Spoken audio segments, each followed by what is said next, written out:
Hello, this is Dr. Paul Cottrell, and I'm recording this on July 6th. So please make sure you subscribe to all the channels so you can watch all the different videos that I publish. I have 4 channels on YouTube: Brighteon, Bitchute, and Rumble. I do all these videos for free. If you'd like to help support the work, please go to my website, the-studio-reykjavik.com. Donate through Stripe, PayPal, or buy me a coffee on the homepage at the very bottom, or you can be a paid member to my Patreon channel. It's a great way to help support the work I do. All the videos I do are for free. I don't put stuff behind a paywall, so please help support the work. I also have ebooks, supplements, and course material on immunology and pulmonology.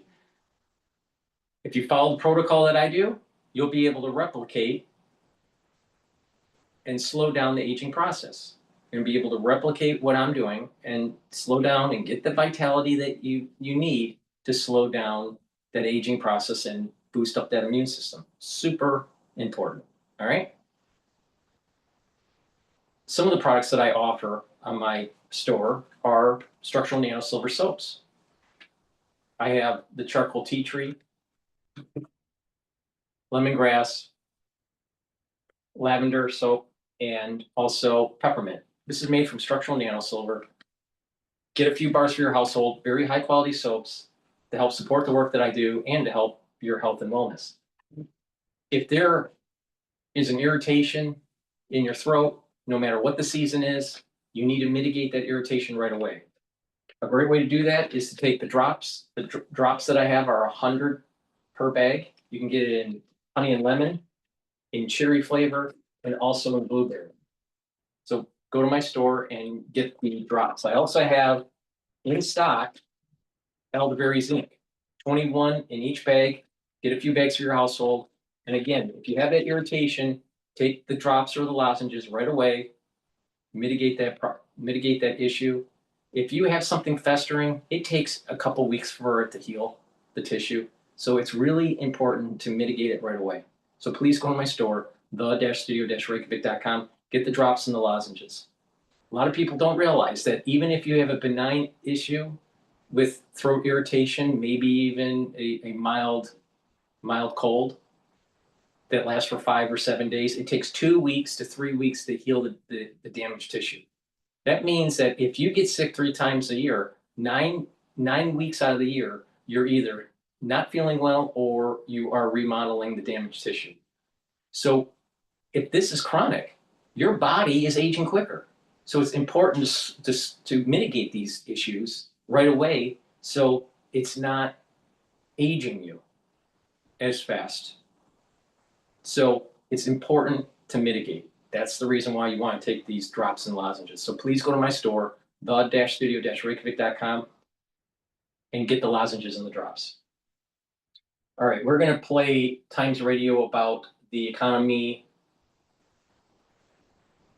based on this passage of the bill that took place on July 4th. Now, what's important to realize here is that part of the bill is to reduce the fraud and abuse of food stamps and of Medicare and Medicaid and the welfare state.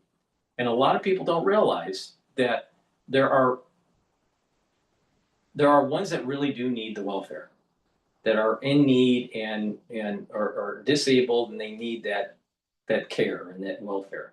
There are others that are just abusing the system that are citizens that could work, they just don't want to. And there are others that are not citizens, that are illegal aliens, that are taking the welfare, using that welfare because their sanctuary city is willing to give it out. So they're going to be debating on this video, that the states are going to have to fill the gap for the food stamp.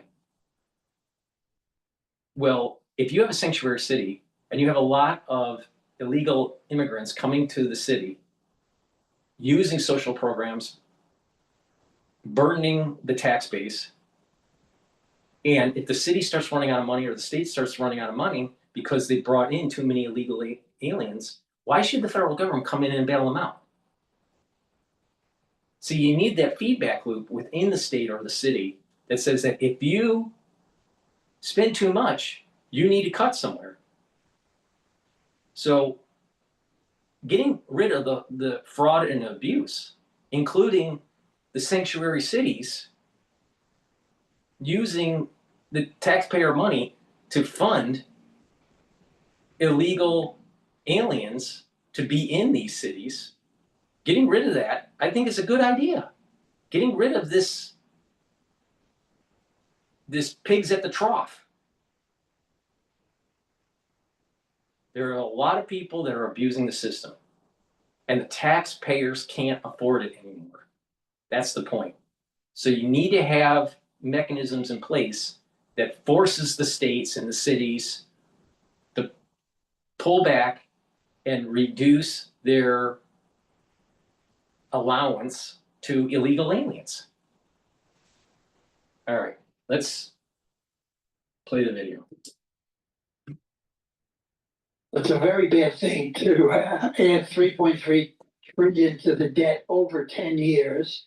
And the response to that is that the growth will generate enough income and that the tariffs will generate enough income to offset the revenue loss from the tax cuts. I'm doubtful about that. Speaking at a rally in Iowa yesterday, the US president was enjoying his win. There could be no better birthday present for America than the phenomenal victory we achieved just hours ago when Congress passed the one big beautiful bill to make America great again.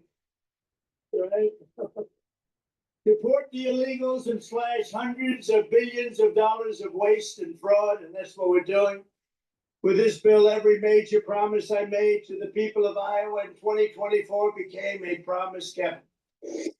But is it really a win for the American people? Let's hear from Owen Stelzer, who's director of the Hudson Institute's Economic Policy Studies Group and who writes in the Sunday I mean, Times. just think of what she's insinuating. She's saying that getting rid of illegal aliens is not a good idea. That's what she's insinuating. That wasteful spending, getting rid of wasteful spending is not a good idea. That's what she's insinuating with this. We'll find out if this is really beneficial for the economy.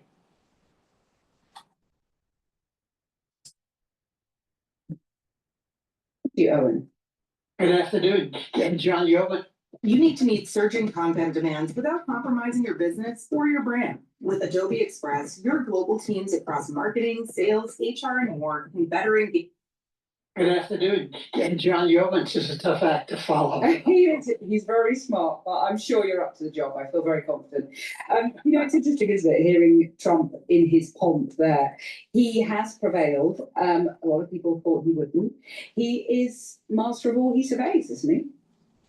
Pretty much. I mean, that was a phenomenal political victory to take both the House and the Senate with almost no room for error, a single bad voter, and get a major policy statement passed is a phenomenal political achievement. Whether it's a phenomenal economic achievement is another matter. Well, let's come on to the economics of this then, because, low taxes of this sort have been an article of faith for Republicans for so long.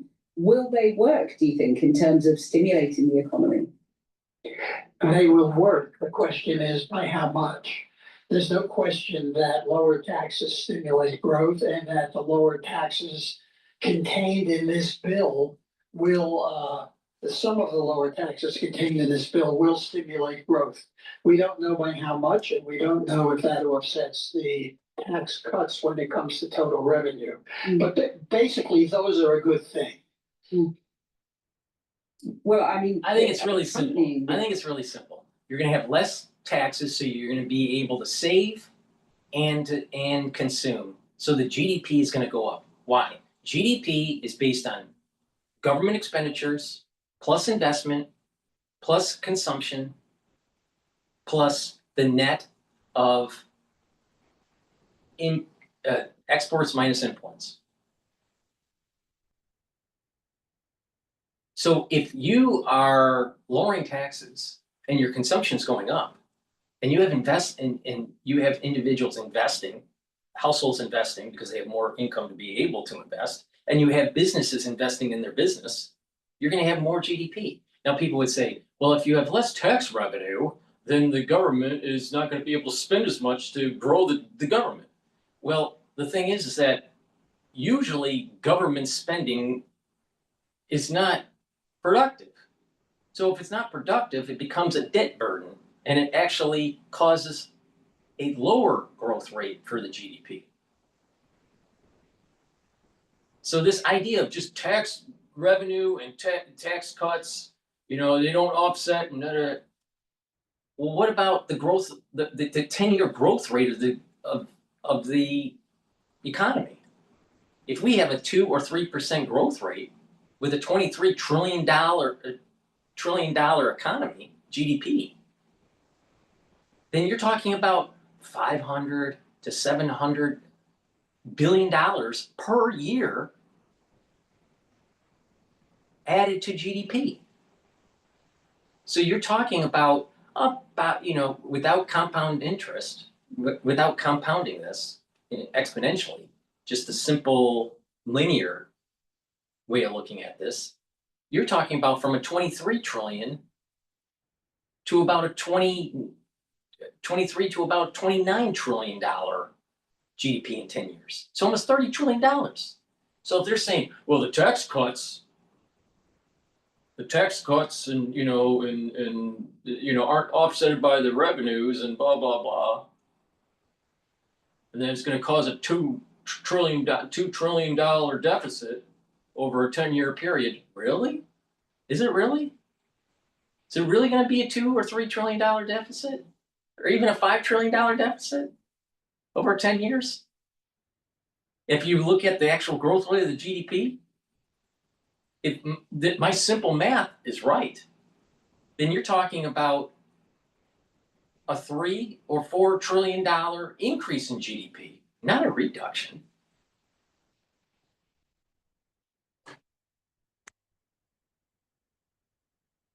Cuts. There are obviously these very swinging welfare cuts. I mean, cuts to Medicaid, which, you know, I'm sure listeners are familiar, will deprive millions of low-income and disabled Americans of their health care. Millions of. If you're truly disabled and can't work, you're covered. That's very clear. The Republicans have said multiple times on multiple news networks that if you really need it, you get it. It's when the ones that can work but are abusing the system. So like I said, there are 3 categories here. You have the ones that really need it and will get it. The ones that are abusing the system, that are citizens, and then the ones that are non-citizens, that are illegal aliens that are abusing the system. Those latter 2 categories are the ones that this bill is going after. They want to reduce the wasteful spending. So this woman is saying, well, the ones that are poor and the ones that are invalids, well, their benefits are going to be taken away. Well, wait a minute. What is the premise here? Fraudulent use of the welfare. Taking advantage of the situation, not filling the full requirements to obtain that welfare. Things should be just for free? Really? We can't afford it anymore. Low-income recipients of SNAP will be deprived of benefits of help with food costs. Does this bill risk tipping millions into deprivation? I don't think so. You have a lot of people taking advantage of the system. Now, to be classified as taking advantage of the system, one, they could work and they're just not working, so they'll be forced to work. Second, the ones that are here illegally need to be kicked out because they should not be burdening the system. Why should taxpayers pay for services that an illegal alien is using when you have citizens that are in need? The ones that are in need should get more benefits, not less, if they meet the criteria. But the ones that are here illegally, are the ones that are abusing the system? No, they should not get their benefits. One of the problems is that the headlines about taking a lot of people out of Medicaid don't reflect the fact that the bill says that healthy people on Medicaid must be seeking a job in order to get the benefits. That's a pretty good thing. I think you guys are experimenting with something like that, or should be. Well, Now, it's been a bit of a U-turn. yeah, yes, I follow that too. But so I think that the danger to people receiving Medicaid is overstated. Now, it is true that people who've entered the country illegally will also be deprived of benefits, but I don't know how you do benefits that will benefit anybody who happens to get into the United States. So I think that's been overstated. On the other hand, I think the SNAP program, which essentially bolsters the food budgets of poor people, has been cut. And I think the hope that the states will fill. How many people are on SNAP that are abusing the system and have an iPhone? You ever thought about that? Gap is a hope at the moment, and we'll just have to see. And I suppose one of the other big worries economically is about debt, because it will add $3.3 trillion to the deficit between now and 2034. There are worries that, that will, that the whole thing will sort of stimulate this kind of sugar rush, but then there'll be a crash. Do you think those fears are valid? Well, first of all, it's a very bad thing to add 3.3 trillion to the debt over 10 years. And the 3.3 trillion over 10 years. But if you have a growth rate of, let's say, 2.5 or 3% for the GDP, you're going to get about 600 to 700 billion dollars a year in added GDP. So you take that out, and you're talking about, if it's a 3% growth, about $7 billion. That's about 30 trillion as a GDP total. So 7 minus 3 is 4. So you have an additional $4 trillion in GDP. Amazing how that works, as long as your policies are productive. It doesn't work when your policies are unproductive. And that's the problem that these fucking liberals don't understand. If you have government spending that's unproductive, it doesn't help. And you're just paying lots of interest on unproductive programs. If you have policies in place, either government programs or tax reductions, and it allows for growth in the economy, then it's a productive policy. Now, I think that this particular law that passed, this bill that passed, now it's law, the big beautiful law, is now going to allow for a major increase in our GDP. Now, that doesn't mean there's not headwinds. AI causing problems in the labor market is going to be one. Maybe even, financial engineering causing some sort of illiquidity in the markets will rear its head. Now, I want to give you a thought here, all right? I think from now to about 2029, we're going to have the roaring 20s, the roaring 2020s, right? It actually started with the mean reversion from the market crash during the crisis of 2020. That's when it started, right? It didn't feel like it was the roaring 20s, but we're in the roaring 20s. Now, what is interesting is in 1907, Knickerbocker Trust failed because of, at that time, their version of financial engineering, issuing debt to purchase shares of different companies, right? They were called trusts. So there was this trust financial engineering that took place. The trusts started to fail. This happened in 1907. All right. 1907. You take 100 years later, 2007, you end up getting Lehman, another financial engineering fiasco.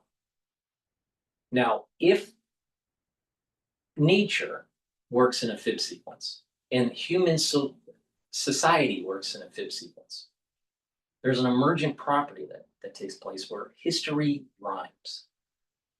And I would not be surprised that we will see, just like we saw in 1929, a major market crash that led to a depression. I would not be surprised that we see something similar in 2020. But there's going to be this roaring 20s. Now, what creates that crash may be because of too much of the labor force being dislocated because of AI, the decoupling of labor and capital. Maybe it's also with financial engineering and people not being able to pay for their debt that was accumulating from the 2020s, and they start to default, and therefore these financial engineering products start to fall, just like what happened with the Lehman crash. There was these derivatives, mortgage-backed securities, people stopped paying their mortgage and everything started collapsing.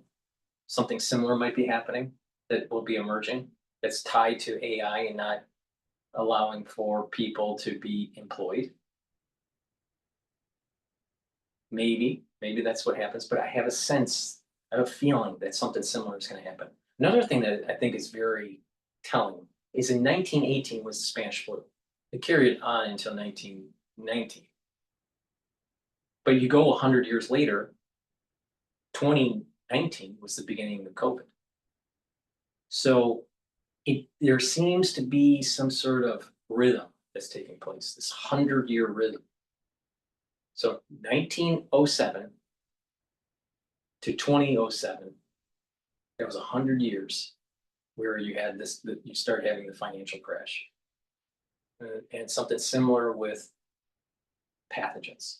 So what does this mean? It means that humans do things that they don't fully understand. And there's an emergent property that takes place. Inoculations in 1918, messing around with stuff in laboratories in 2019, things get released on purpose or on accident, and an emergent property happens. Financial engineering, during certain epochs, 1907 with the trusts, especially with Knickerbocker, and then fast forward 100 years later in the financial engineering with mortgage-backed securities. Something similar is going to be taking place. So the next big hit is something taking place in 2029. If this whole concept makes sense. Now, it's independent of this bill, but in the short run, I think the economy is going to get better. And over a 10-year period, the economy is probably going to be more than $30 trillion. The GDP will be more than $30 trillion. Now, 10 years from now, you're talking about 2035. There's an event most likely that's going to take place if this fib sequence holds true before that happens. And that's going to most likely be 2029.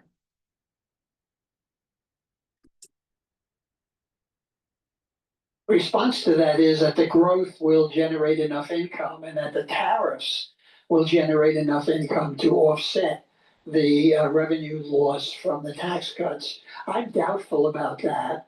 And certainly I think one of the major failings of this bill is. No, I think he's not paying attention. It's $2 trillion over 10 years. You're going to get more than $500 billion every year in growth in GDP.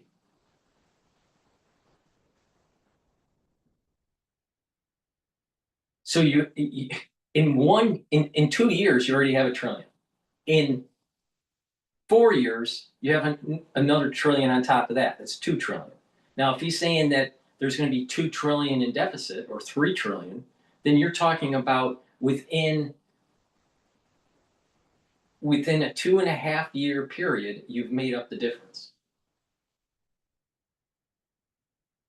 2.5 years, you've made up the difference based on a 10-year projection for, quote, debt.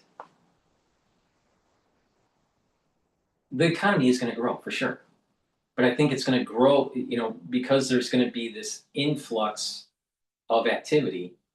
There's going to be a boom, and then usually when there's a boom and bust cycle. And I think that this boom and bust cycle may rear its head. This down cycle of the boom will be in 2029, and then it will be harmful for the economy, and there's going to have to be a readjustment. And depending on the reasons why, I think it's going to be a combination of financial engineering that's tied to debt that couldn't be paid because of higher unemployment because of the implementation of AI. And there'll have to be laws in place that actually curtails the use of AI.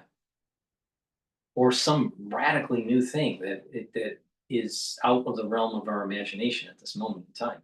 Universal income doesn't make sense because that is just, what do you do when you don't have a job? How do you pay your bills? Oh, you just get a universal income. Well, you can't just keep on printing your way to prosperity. You have to have some sort of input, labor input, or investment input. So everyone's going to be an investor. Everyone's going to be Joe Wall Street. I don't think so. So something doesn't make sense with the universal income. And that's the scary part with what Ayn Rand was suggesting in Atlas Shrugged. Collectivism will lead to tyranny. You have to understand the individual. The individualism is the way to go. Now the question comes in is when there's massive layoffs because of AI, what this means. What this balance between labor and capital. What happens? I don't think any economist really knows for sure what happens. I suspect that when it comes home to roost, it comes home to roost in 2029.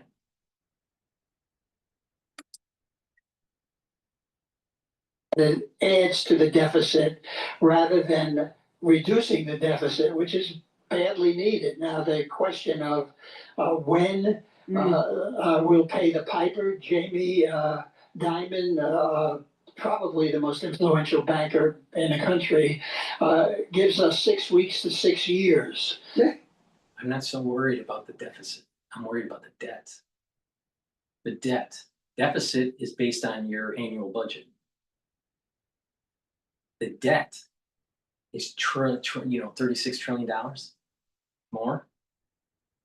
And paying that down is an important issue. So maybe he's just not using the right word here. I'm not sure. I'm not worried about deficit. I'm worried about debt. The debt is what is the problem. And the only way to cut down the debt is to grow the economy and reduce social programs. And that is cutting Social Security, cutting Medicare, and cutting Medicaid. That's the only way out of this. So stay tuned. Yeah, well, and also, I mean, it could be someone else's problem, couldn't it? It could be after Trump leaves office. But I mean, if this agenda works, do you think it will prove a model for other countries? If, say, Labour gets kicked out of power here, the right wing here, and, in other countries in Europe going to look at this and try and replicate it? I think it's going to be difficult because the hatred of Trump is so Intense. tremendous. It's intense. That's a very good word. Thank you. Trump derangement syndrome. That even conservative politicians won't say, "Oh boy, look, we're going to do to Britain what Trump did to America." I think that if it works, that it gets more people into work in order to get benefits. There will be some modeling of this, but I'm doubtful. I just don't think that. I don't think you can transfer a lot of these policies from one country to another. You get some benefit, but not a lot. Interesting. Owen Stelzer, thanks very much for joining us. Owen obviously writes for the Sunday Times. Can't transfer it to other countries because other countries may not have that whole entrepreneurial, individualistic aspect of their society.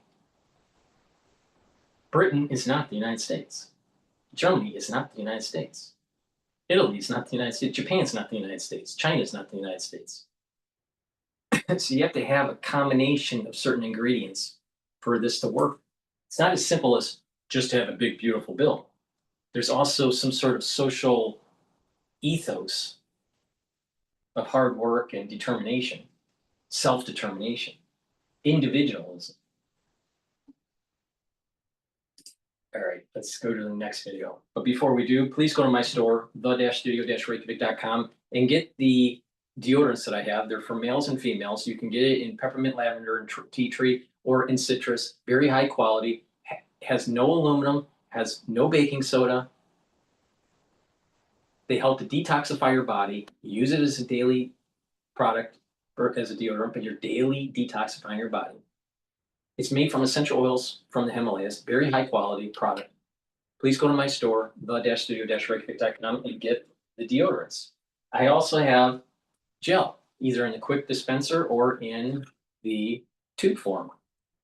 Have some at work, have some at home. You never know when you need it. You can use it as an aftershave. You can use it as a daily skincare.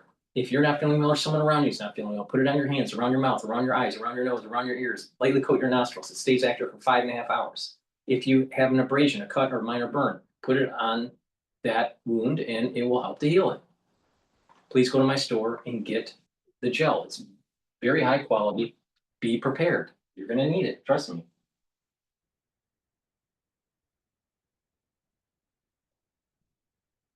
And clarity factor. Clarity factor will help to get rid of that brain fog so you're not a crazy liberal. And clarity factor will allow you to concentrate on your tasks, no matter what age you are, at work or at school, or even if you're retired. And clarity factor will help to improve your memory, to help support memory, over time, it will help to improve those dendritic connections so you have better neuroplasticity, a positive neuroplasticity. You'll be able to think faster, you'll have better memory, and your concentration will be improved. So please go to my store, the-studio-reykjavik.com, get the clarity factor, make sure you drink it with filter. And Myotrol helps to build muscle. When you get older, if you're 40 years of age or older, you have a hard time building muscle and maintaining muscle. Myotrol will help with the gene expression to build muscle and maintain muscle and help with the health of your mitochondria. You need lots of energy to maintain muscle. And if you look at people that are starting to get older, they have problems with gaining muscle, they have atrophy, they lose bone density, their energy levels start to decline, they start building up free radicals. Well, you need to reverse all of that. And one of the anti-aging methods is to build muscle and to build up your energy levels. Myotrol will help with the gene expression. It has polyphenols, flavonoids, and lignans to help with that gene expression. So please go to my store, the-studio-reykjavik.com, get the Myotrol, do resistance training, and slow down the aging process. And again, if you're 40 years of age or older, you need to start reducing the stress on your pancreas. Take digestive enzyme complex to break up those proteins, carbohydrates, and lipids. That way you'll be able to absorb your nutrients and you have less load on your pancreas. Very important. This also has bromelain in it. It's fibrinolytic, so it breaks up clots. And digestive enzyme complex, it has proteolytic enzymes to be able to break up glycoproteins. Super important back in 2020. That's why I told everybody, take digestive enzyme complex. Please go to my store, the-studio-reykjavik.com, and get the digestive enzyme complex, the Myotrol, the clarity factor. That would be a very good stack. You're helping with your brain function, you're helping with your muscle, and you're helping with your pancreas. Please go to my store, the-studio-reykjavik.com, use discount 5, you get $5 off any order. If you spend $150 or more, you get a free gift until supplies last.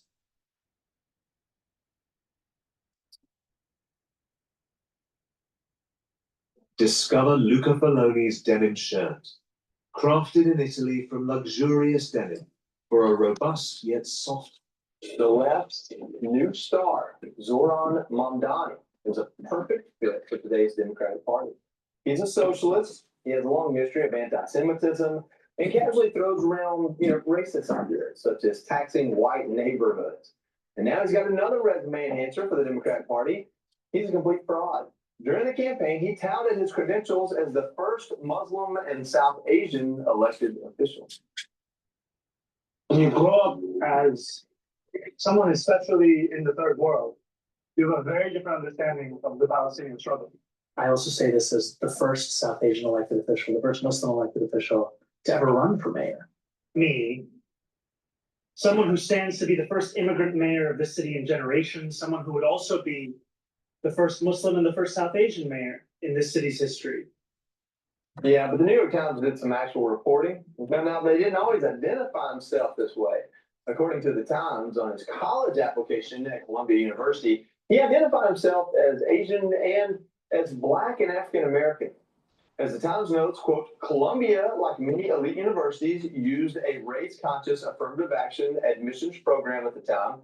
Reporting that his race was Black or African American in addition to Asian could have given him an advantage. We asked about the application. Mamdani defended his choice to identify as Black. He was born in Uganda and said there wasn't an option for Indian Ugandans on the application. Mamdani was not accepted into Columbia, but he told the New York Times that he filled out all of the college applications the same way. But actual Black New Yorkers aren't buying any of these excuses. According to the New York Post, a longtime local who asked not to be identified said, quote, he's a fraud. He ain't no African American. And a Bronx resident named Joshua said, quote, he's a liar, point blank, period. Mamdani lost the Black vote to Andrew Cuomo in the primary, and given the scandal, the race for mayor is far from over. For more, let's welcome in New York Congresswoman Nicole Maliotakis. Congresswoman, thank you for joining us. Mamdani is taking advice from Elizabeth Warren when he filled out his college application, I guess, and that's why he did what he did. Look, I think nobody really knows who this guy is. I think that's the bottom line. He's only been a citizen for 7 years. He's been an assembly member, but somebody who was not really well known, only for a couple of years. And I think the more people learn about him, the more they are concerned. I mean, this is obviously somebody who will say or do anything to get elected or to get into college. But aside from that, it's his policies that are incredibly dangerous. I mean, he wants to turn New York City into a little communist Cuba. He wants to seize the means of production, which is right out of Karl Marx's communist playbook. This is why I was saying in previous videos that we need to learn from Ayn Rand. Ayn Rand wrote Atlas Shrugged. And she warned people about the evils of collectivism and the erosion of individualism. She warned that socialistic policies are going to erode the manufacturing base, and manufacturers and producers are going to leave. They're going to just leave. Who's holding up the world? The producers. Not the consumers, the producers. And when the producers stop, and when big government takes over, the world falls. When there's no incentive to be a capitalist, the capitalists just leave. They'll find a different place. And so socialism is going to destroy major areas of the country. They'll start in these high density areas like New York and Chicago and LA.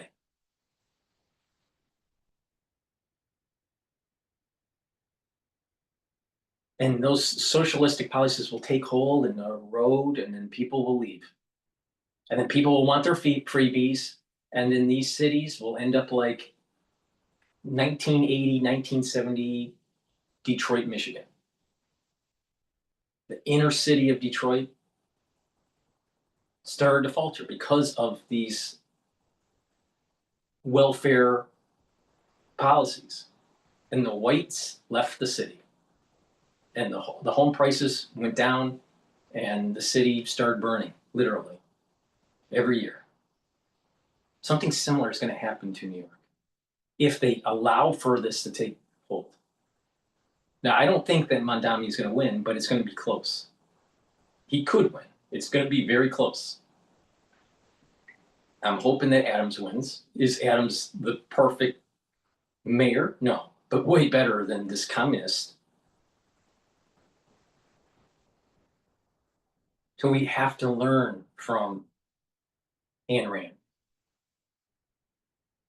Ayn Rand said, be weary of collectivism.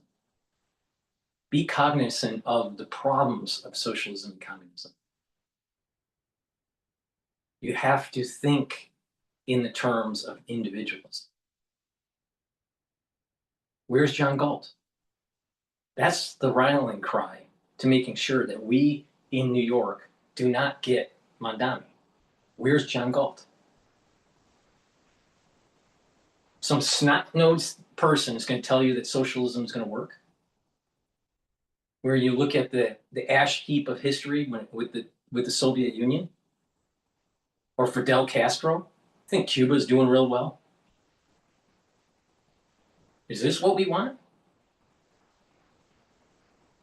But what happens is that the young are having problems. They're having problems getting a good job. They're having problems paying for food and for housing in a very expensive part of the country. Maybe these younger people should not be living in New York.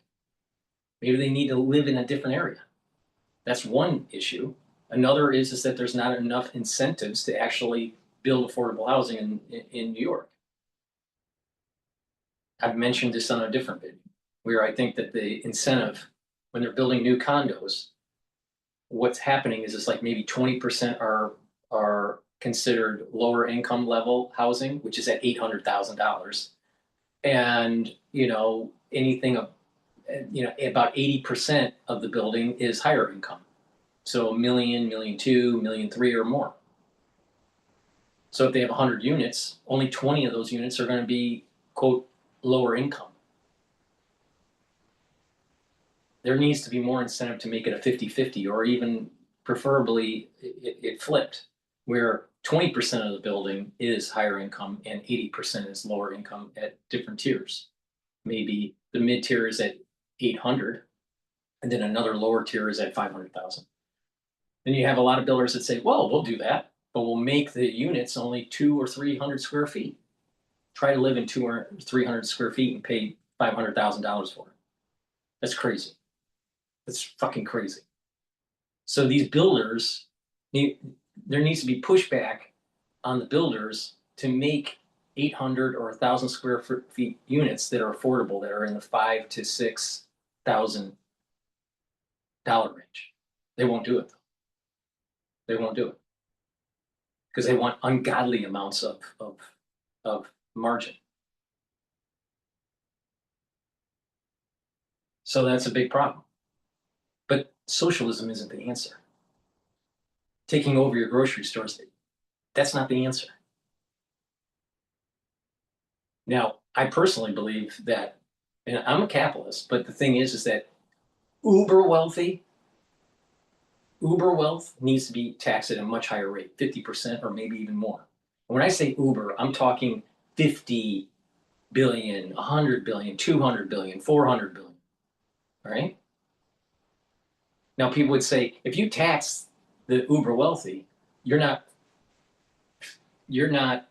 paying for the deficit, and that's not going to help pay down the debt.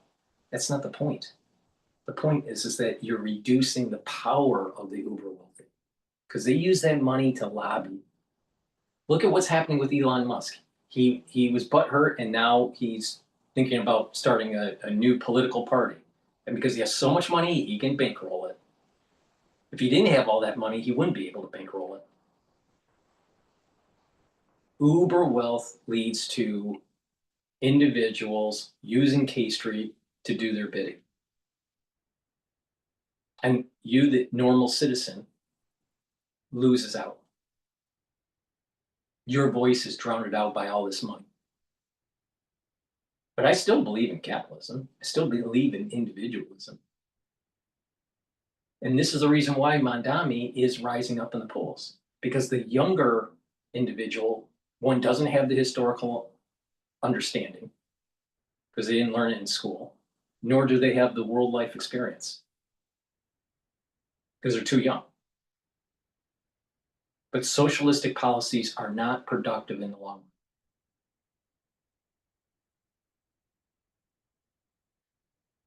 But there are problems in New York.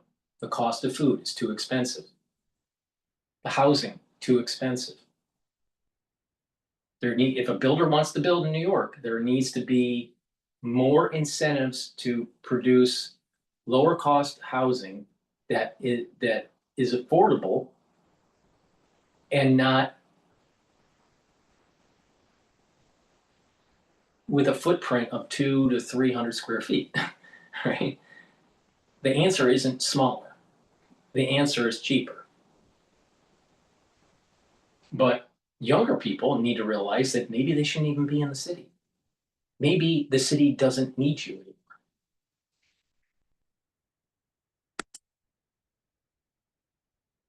Somebody wants to take over New York City supermarkets. I imagine he wants to ration food as well. I mean, this is somebody who is completely a leftist like we've never seen in New York, and we've had the likes of Bill de Blasio and others.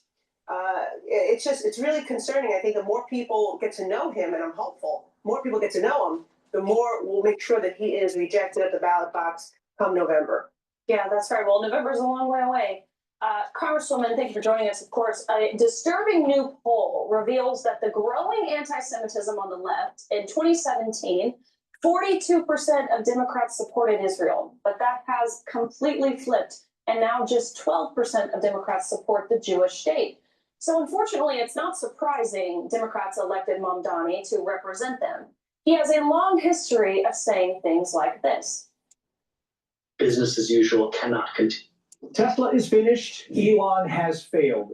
That is what they want you to believe. But tech expert Jeff Brown, who told everybody to buy Tesla. Business as usual cannot continue any longer. It is so important that we do not cede any ground to apartheid. You don't have to go to Gaza to stand with Gaza. You can stand with Gaza by taking action right here in New York City. And when asked recently if he would condemn calls to globalize the Intifada, he refused. Do you condemn that phase, globalize the Intifada, which a lot of people hear as a call to violence against Jews? I don't believe that the role of the mayor is to police speech.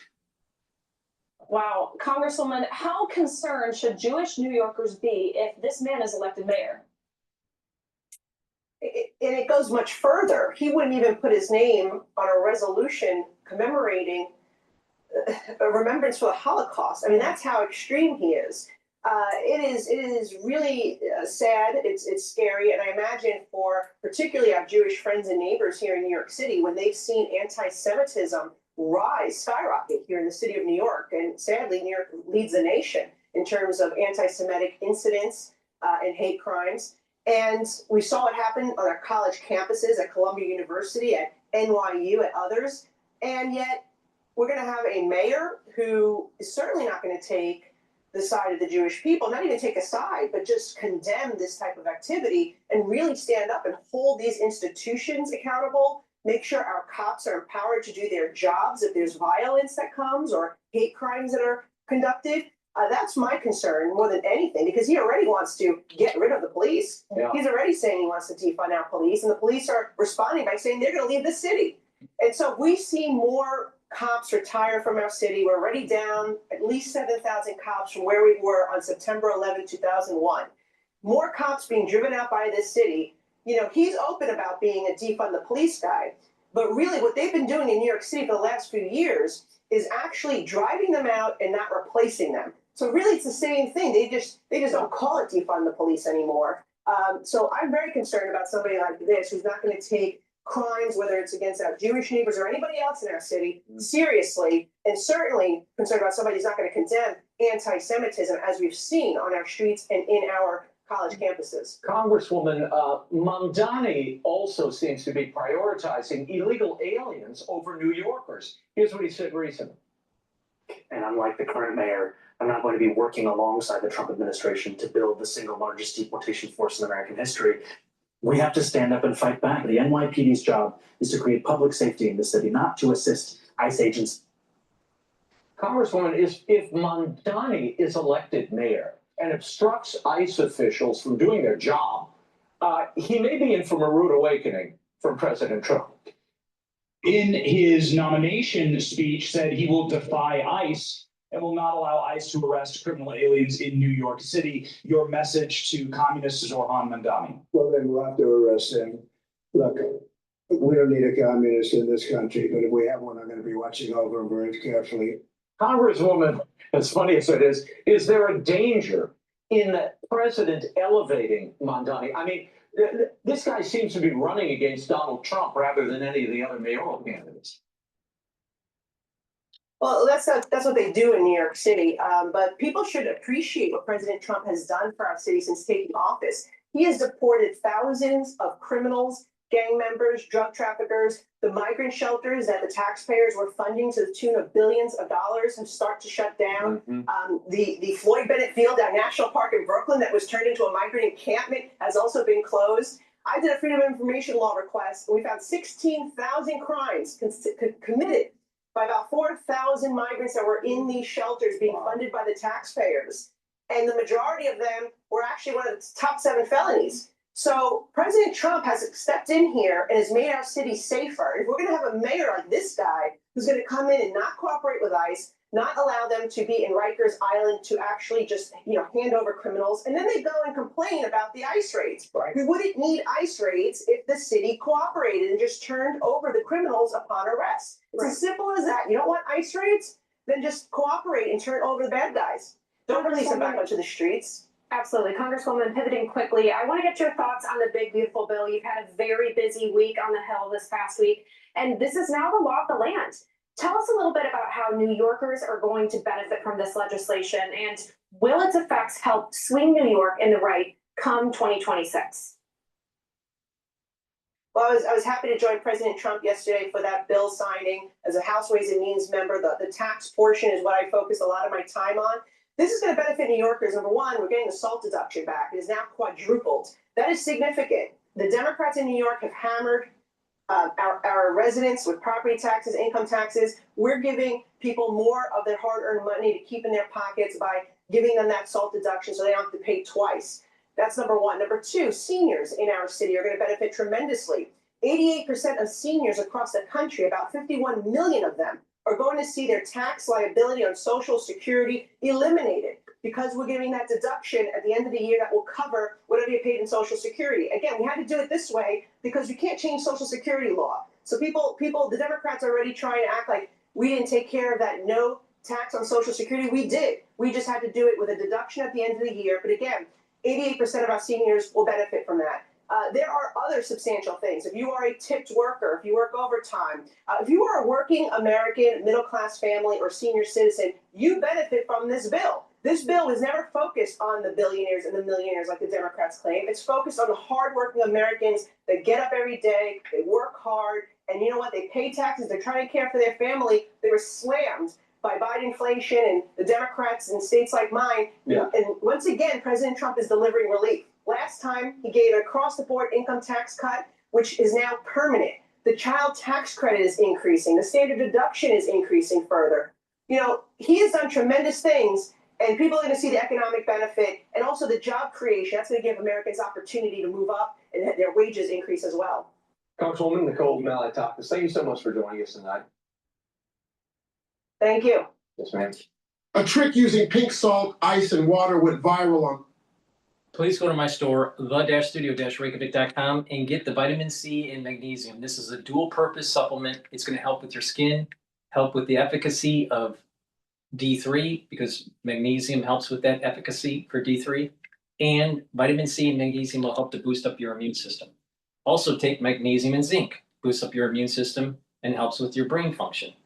Please go to my store, the-studio-reykjavik.com, and take the magnesium and zinc and the vitamin C and magnesium, boost up that brain function, help with your skin, help with the efficacy of vitamin D3. You can stack them together for max benefit. Omega-3 will help with your cardiovascular health. It'll help to control your your lipid profile, bring down LDL levels and increase your HDL levels. That's really important to reduce plaque formation. Omega-3 will bring down systemic inflammation, and omega-3 will help to reduce over clotting with your red blood cells. So please go to my store and get the omega-3. Very important for cardiovascular health. Resveratrol, I've been taking for decades, helps the health of your cells by soaking up free radicals, improving the health of the mitochondria. You're going to have more energy. You're going to have youthful gene expression. It helps to get rid of senescent cells. And over time, what you're going to notice is that your tissues are performing better because they're younger, because of the youthful gene expression. Resveratrol, you get the max benefit of it when you stack it with C60, NAD+, ubiquinol, clarity factor. These are really powerful stacks. So please go to my store, get the resveratrol, and stack it. And vitamin B complex, super important to take if you're 40 years of age or older. Vitamin B complex, the first 4 B vitamins will help with your mitochondria through the electron transport chain, so your ATP will go up, so you have more energy. Your cellular metabolism will improve, so the cells will perform better. And vitamin B12 will help protect your neurons. Protect your neurons and boost up that cellular metabolism and energy levels. Super important. A lot of people don't realize that if in 5 years, right, you're going to start noticing in your social media lots of people starting to have issues with their brain. They're going to have Parkinsonian type tremors. They're going to have gait issues, balancing problems, memory loss, concentration issues, slowness of their speech. All these are signs of cognitive decline. In 5 years, you're going to start noticing it within your social circle. So it's really important to boost up that brain function. That's why it's so important to take magnesium from my store, get it in the vitamin C magnesium or the magnesium and zinc, and stack it with the vitamin B complex and the clarity factor. Protect those neurons. Super important. 5 years, you're going to start noticing your friends and family having brain issues. Better start paying attention and start mitigating the issue. All right, let's go to the Texas flood right now.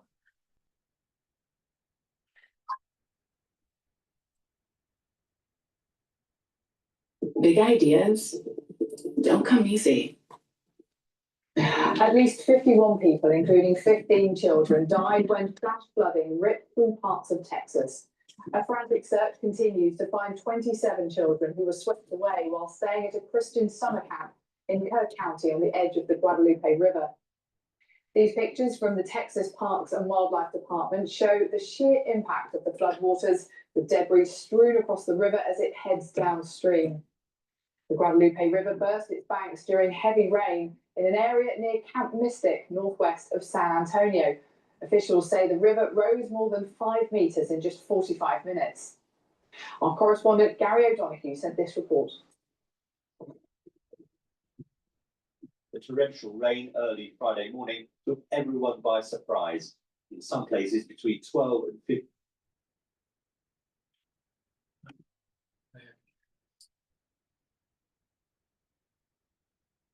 At least 51 people, including 15 children. These pictures from the Texas Parks and summer camp in Kerr County on the edge of the Guadalupe River. These pictures from the Texas Parks and Wildlife Department show the sheer impact of the floodwaters, with debris strewn across the river as it heads downstream. The Guadalupe River burst its banks during heavy rain in an area near Camp Mystic, northwest of San Antonio. Officials say the river rose more than 5 meters in just 45 minutes. Our correspondent Gary O'Donoghue sent this report. The torrential rain early Friday morning took everyone by surprise. In some places between 12 and 15 inches fell in a matter of a couple of hours as the Guadalupe River rose by 26 feet in 45 minutes, its second highest level on record. Among the terrible devastation wrought by the floodwaters, a glimmer of good news. These people among the hundreds who've been rescued. But for many families, the anxious wait continues, gathered at centres around the town of Kerrville, hoping for news of those still missing. Much of the focus is on a camp for young Christian girls close to the Guadalupe River. 750 children were staying here. At least 24 girls are still missing. State and federal officials, including the Secretary for Homeland Security, have said nothing will be spared to find those still missing. The number one priority now is people, is making sure we're finding people as fast as possible and we're returning them to their families. You can see this house has been completely washed away by the water. Just the foundations left where I'm standing. And over here, beyond this blue-green house, through the trees is the red roof that was on this house. And we've just spoken to some relatives of the people who lived in this house who were here. And they told us that of the 5 people that were here when the water came, 2 are unaccounted for, including a young toddler. You gotta keep hope, I guess, that I can't believe that they're gone unless, someone actually told me, I would have hope that they're still out there somewhere. As we were speaking to Jonathan and Brittany, relatives of those who'd been in this house, a neighbour dashed up. She found the piggy bank or money jar for one of the boys who'd been in the house and had survived. Yeah, at least give it to. My sister will give it to me because they're gonna go see him in the hospital today. This will be a long and painstaking recovery operation, with the local authorities unable to say just how many visitors there were in the area at the time because of the 4th of July holiday weekend. A normally joyous moment for this country, marking its independence, marred by tragedy. The governor of Texas, Greg Abbott, said he had signed an expanded disaster declaration to help search and rescue efforts and requested assistance from the Trump administration. We will be relentless in going after and ensuring that we locate every single person who's been a victim of this flooding event. We're not going to stop today or tomorrow. We will stop when the job is completed. President Trump, he loves Texas for one. He's deeply concerned about all the families who've been affected, but also knows about the magnitude of the devastation that we're suffering. And so what I'm about to sign now is going to be the first step in a process. This document is a request for a federal disaster declaration coming from the governor to seek the immediate and ongoing help of the federal government. Andrew Dessler is a professor of atmospheric sciences at Texas A&M University. He predicts that more extreme weather will become the norm and says unless elected officials acknowledge that, there will be more problems.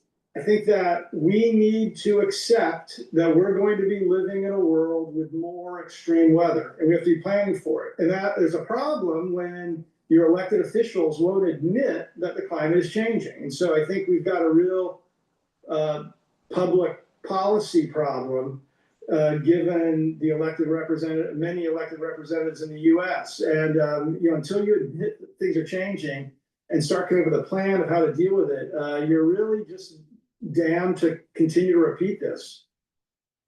Well, despite the suffering, there have been remarkable tales of survival as well. Scott Walden and his wife live in Kerrville, where they were washed away, Kerrville, beg your pardon, where they were washed away as floodwaters quickly inundated their home. About 6:30 in the morning or 6 o'clock in the morning, we heard some thumps.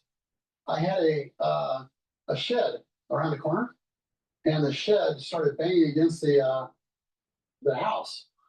And my wife jumped up and she looked out the back and she said, "There's a river back there." And so we ran to the front. And by the time we grabbed 2 dogs and a set of keys, the water had risen, covered 4 motorcycles, and flooded a Jeep, and then flooded a big truck. By the time, over the last 5 minutes, the water went from right there to right here. And then another 10 minutes, the water was like this high. It was scary. It was really scary. The big question was, what do we do? And, things were getting dicier by the moment. We couldn't tell if the water was going to continue to rise. So I said, we need to get out of the house. So I grabbed my wife And we literally jumped in the water and it swept us down to about 200 feet down that way. And there was a crepe myrtle tree that we grabbed hold of and we waited for rescue. I literally pulled up my waterproof phone and started calling people going, hey, get Swiftwater Rescue to come get us because we are like in extremis. We are in bad shape. I never knew that it could do that. I've seen it come up a little bit. I've seen it cover over the hike and bike trail there, but I've never seen it go up any further than that. And yeah, this is like a once in, I don't know, 200-year kind of flood. Wow. We'll keep you updated. Amazing. Please go to my store, the-studio-reykjavik.com, and get the cleanse. This is a 30 parts per million solution. Take a teaspoon a day, swish in your mouth, gargle about 20 seconds or so, then swallow. What that will do is improve your oral cavity and your oral pharynx, help with your epithelial lining, and help with your mucosal barrier and boost up your immune system. Taking good night formula, super important to consolidate memory, detoxify your central nervous system, and to be well rested. This will help you to get into the cycles of REM sleep and deep sleep to allow for you to be well rested and consolidate that memory and detoxify your central nervous system. This has GABA and passion flower, tryptophan and melatonin. Take it every night. And that, if you do that on a regular basis, you're going to slow down the aging process and your neural function will improve. Turmeric brings down inflammation, helps with your immune system and your cardiovascular system. It also soaks up free radicals. Ashwagandha root controls your cortisol levels and your blood glucose levels, brings down inflammation, very important for your vascular system and your immune system. Lignans helps with your endocrine system and your immune system by soaking up free radicals, bringing down inflammation. So please go to my store, take the lignans, the ashwagandha, and the turmeric. This is a very powerful stack to help with your cardiovascular health and your immune system. Use discount 5 and you get $5 off any order. If you spend $150 or more, you get a free gift until supplies last. Whether it's billionaires controlling our government, controlling our newspapers, or controlling our social media, the end result is always the same. A media industry that... Spring and Treasury Secretary Scott Bessent, welcome to Fox News Sunday, Mr. Secretary. Good to have you.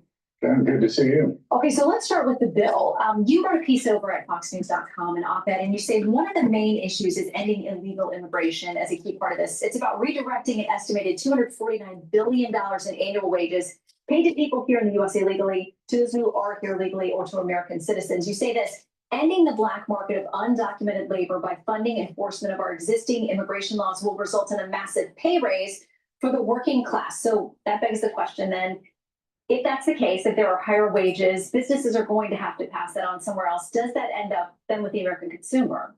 Well, I don't think it has to. And look, what we saw was this mass unfettered immigration across the border, whether it's 12 or 22 million people who came in, suppressed working people's wages. And for 20 years, the big lie was that this kind of immigration didn't hurt working people. Now, economists have come out and said, oh, what a surprise. Even laws of supply and demand work in the low-end labor market. So I talked about in that editorial what I call parallel prosperity, that for years, Wall Street has done well. Now it's time for Main Street to do well, and they can both do well. And that's the one big, beautiful bill. That's the beauty of this. It helps Wall Street and Main Street. So let's talk about those jobs, because there are skeptics who say, the American workers and those who say who are sort of their wages depressed, that they're not going to step up and take some of these jobs. Here's a bit of analysis from libertarian leading Cato Institute. They say the U.S. labor market remains tight, and there are simply not millions and millions of idle American workers sitting on the sidelines just itching to take these newly opened jobs. To the extent Trump's broad deportation promises come to fruition, we can expect many immigrant-dependent industries to suffer and few American workers to gain. So is it overly optimistic to think there are Americans who will flood to these jobs? I don't think that it's overly optimistic to believe that at a price, Americans will do these jobs. But, you know, again, with these depressed wages, we've seen a lot of people drop out of the workforce, especially men aged 16 to 35 are in an era of despondency. And they have dropped out of the workforce. They are having health issues. They're having mental health issues. And I think that they will come back in. And look, this is part of President Trump's agenda. We're doing peace deals, trade deals, and tax deals. And the trade deals and the tax deals are going to bring back working class jobs with good wages, with good health care.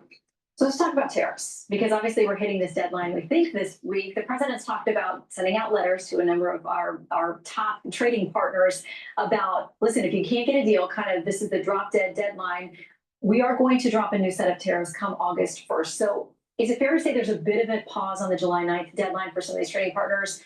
Who do you think is getting these letters first? Well, Shannon, I don't think it's a bit of a pause, because I think what's happened is there's a lot of congestion going into the home stretch. And as part of the trade team, what's great about having President Trump on side is he's created maximum leverage. So by telling our trading partners that they could boomerang back to the April 2nd date, I think it's really going to move things along the next couple of days and weeks. Okay, so let's talk about some analyses on these tariffs from the AP. They see this. A JP Morgan Chase Institute analysis finds a critical group of U.S. employers would face a direct cost of $82.3 billion from President Donald Trump's current tariff plans. They go on to say the investment bank Goldman Sachs said in a report expects companies to pass 60% of their tariff costs onto consumers. Our most recent poll shows that 57% of Americans do think that tariffs are going to hurt the U.S. economy. So some of the experts, everyday Americans, they have real concerns about how this is going to cost them. What's your message to them? Well, I think First of all, first of all, you got to look at it in thirds. There's a tariff. Let's say coming from China. Let's use that as an example. There's a good that's coming from China. 1/3 of the tariff is going to be absorbed by the actual maker, the producer. Another third is going to be absorbed at the wholesale value, or at the retail value, I should say. And then another third will be absorbed by the consumer. So it's not going to be the full amount. Let me repeat. China's going to make a good. Let's say the iPhone.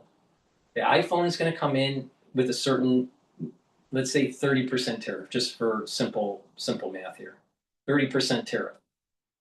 10% of that tariff, of that 30%, all right, 1/3 of the 30%, 10, is going to be absorbed by the maker in China. The maker is going to pay the tariff. Apple is going to absorb another third because they have such a high margin on these devices. All right. So that's another 10% of the 30. And then the consumer is going to see a 10% increase. So if an iPhone is selling at, let's say, $1,000, the iPhone is going to go up $100. That's what's going to happen.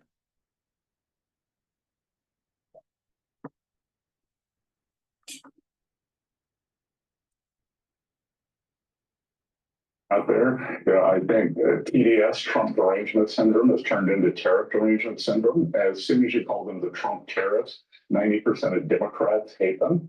And I'm going to have to disagree with Goldman Sachs and JP Morgan. The empirical data shows that we have seen no inflation thus far, and we'll see over the coming months. And there's a big difference in inflation and a one-time price adjustment. See? The inflation isn't in the data yet. But most likely, it will be muted compared to what all these economists are suggesting. Not all of it is going to be passed to the consumer. And you got to keep in mind that the reason why these goods were being made in China was because of the labor arbitrage. They're making these goods at a very cheap price. And therefore, the margins are extremely high. For Apple, for example. Apple's margins on the iPhone are extremely high. If it's selling a phone for $1,000, it's costing less than $100 to make it. Really? That's what's floating Apple, is overpriced iPhones.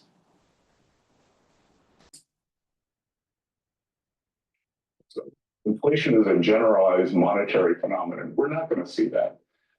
And thus far, we haven't even seen the one-time price adjustments. What we are seeing, the business model for many of our trading partners, especially in Southeast Asia, is to produce. And the manufacturers in those countries are taking the price increases into, or the tariffs into their margins.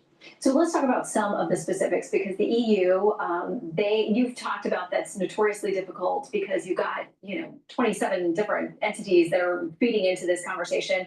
They've got a lot of leverage, frankly.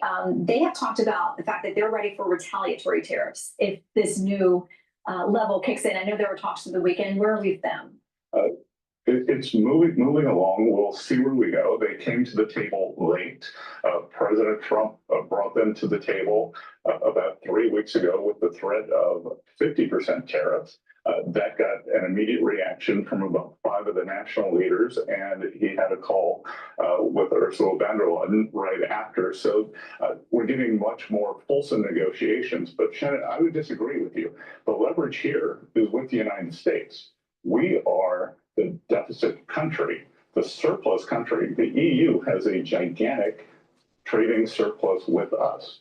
We have the leverage because their economy is much more export dependent than the US. In general, the US is a very large closed service economy that our imports are quite low. We're a big economy, which makes the deficit numbers big. Let's talk about Japan. The president said this week, tough to make a deal with them. He said they're very spoiled. How's that going? Japan, again, they are great allies. I think that there may be a nuance here that they have upper house elections on July 20th, and a lot of the things that they're talking about require legislation. So we may have to see what happens with those elections. Okay, I want to ask you too about the Fed chair. The president has said this week, among other things, called Jerome Powell a moron. They are not besties at this point, it appears. There's speculation now that he may go ahead and announce a replacement for him way early, since his term is not up until next May. Wall Street Journal reporting this: an early announcement could allow the chair in waiting to influence investor expectations about the likely path for rates, like a backseat driver attempting to steer monetary policy before Powell's term ends. You have demurred on whether you would be the guy for that job, but what do you think is the impact of all of this public back and forth with the Fed chair? Well, Jenna, I'm a basketball fan, and in basketball, there are 2 schools of working the refs. There's the Bobby Knight School and the Dean Smith School. Obviously, President Trump's more in the Bobby Knight School, and I will tell you, Bobby Knight won 3 national championships. Dean Smith only won 2, so working the refs seems to be effective. So there may be some chair throwing. Sorry? What you're saying, there might be some chair throwing if we're going with the Bobby Knight School of how this is done. That think about this. There are good candidates already on the Fed board who for Fed chair, and they make their opinions known at every meeting. So I don't find that disruptive at all. Okay, Mr. Secretary, great to have you with us. Thank you so much for the time. Good to see you. Please go to my store, the-studio-reykjavik.com, and detoxify your body every day by taking the zeolite. Zeolite will bind to heavy metals, toxins, and chemicals. Once it binds to them, it'll allow you to excrete it out through urination in 6 to 8 hours. Take it every day.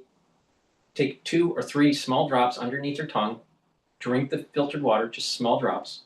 Drink with filtered water and do that every day. Some people prefer a more intense detoxification.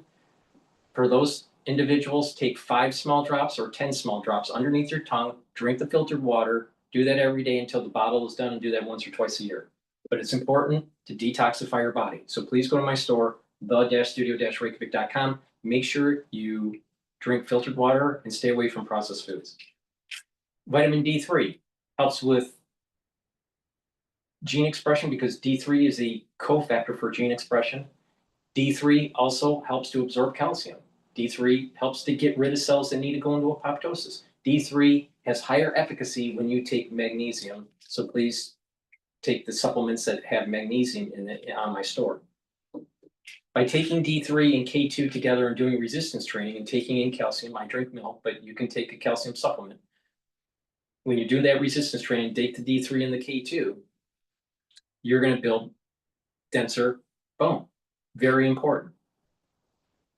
Now, D3 and K2 can also reduce the buildup of calcium deposits around plaque formation in your vascular system and slowly pull some of that out, some of that calcium depositing out. So taking D3 and K2 will help with your bone density and your cardiovascular health. And to supercharge that cardiovascular health, nattokinase. Nattokinase will help to control your lipid profile. It'll help to bring down LDL levels and increase your HDL levels. Lower LDL means less oxidized LDL, which means less plaque buildup. Nattokinase also breaks up clots. When you have blockage, a buildup of plaque in your vascular system, there's turbulence with the blood flow. And when there's too much turbulence, then you can get clot formation. You want to break up those clots right away. Take the nattokinase. So take the nattokinase, the D3 and the K2 together to supercharge the cardiovascular stack. So please go to my store, use discount 5. You get $5 off any order. If you spend $150 or more, you get a free gift until supplies last.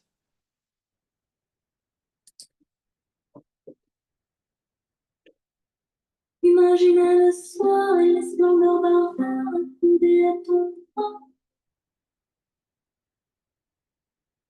Brooklyn and Queens, home to learners, creators, and leaders. We're here to keep them going strong. New York is graduation season, and data shows that recent college and high school graduates face a tough road ahead. According to the Labor Department, the national unemployment rate for those new job seekers is nearly 7%, about the highest level in a decade outside of the pandemic. The environment is harsher for those without degrees. Recent high school grads averaged an unemployment rate of nearly 15% over the last 12 months. For more on that, let's bring in former Treasury official and Morning Joe economic analyst Steve Ratter, who's standing by the Southwest Wall with his charts. Steve, good to see you. And your first chart indeed breaks down that tough job market facing you grads. Tell us more. Sure, Jonathan. Let's put a picture behind the words that you just went through. And you can see here unemployment rates going back to 2015 across the economy. And what you're referring to is recent college graduates, 5.8% unemployment rate. That is substantially higher than the U.S. average of 4.2% unemployment rate, and actually almost starting to catch up to the young Americans in general, whether they're graduates or. This data set is 10 days old, not 10 years, 10 days old. Because of the job report that recently came out, the unemployment rate is at 4.1%.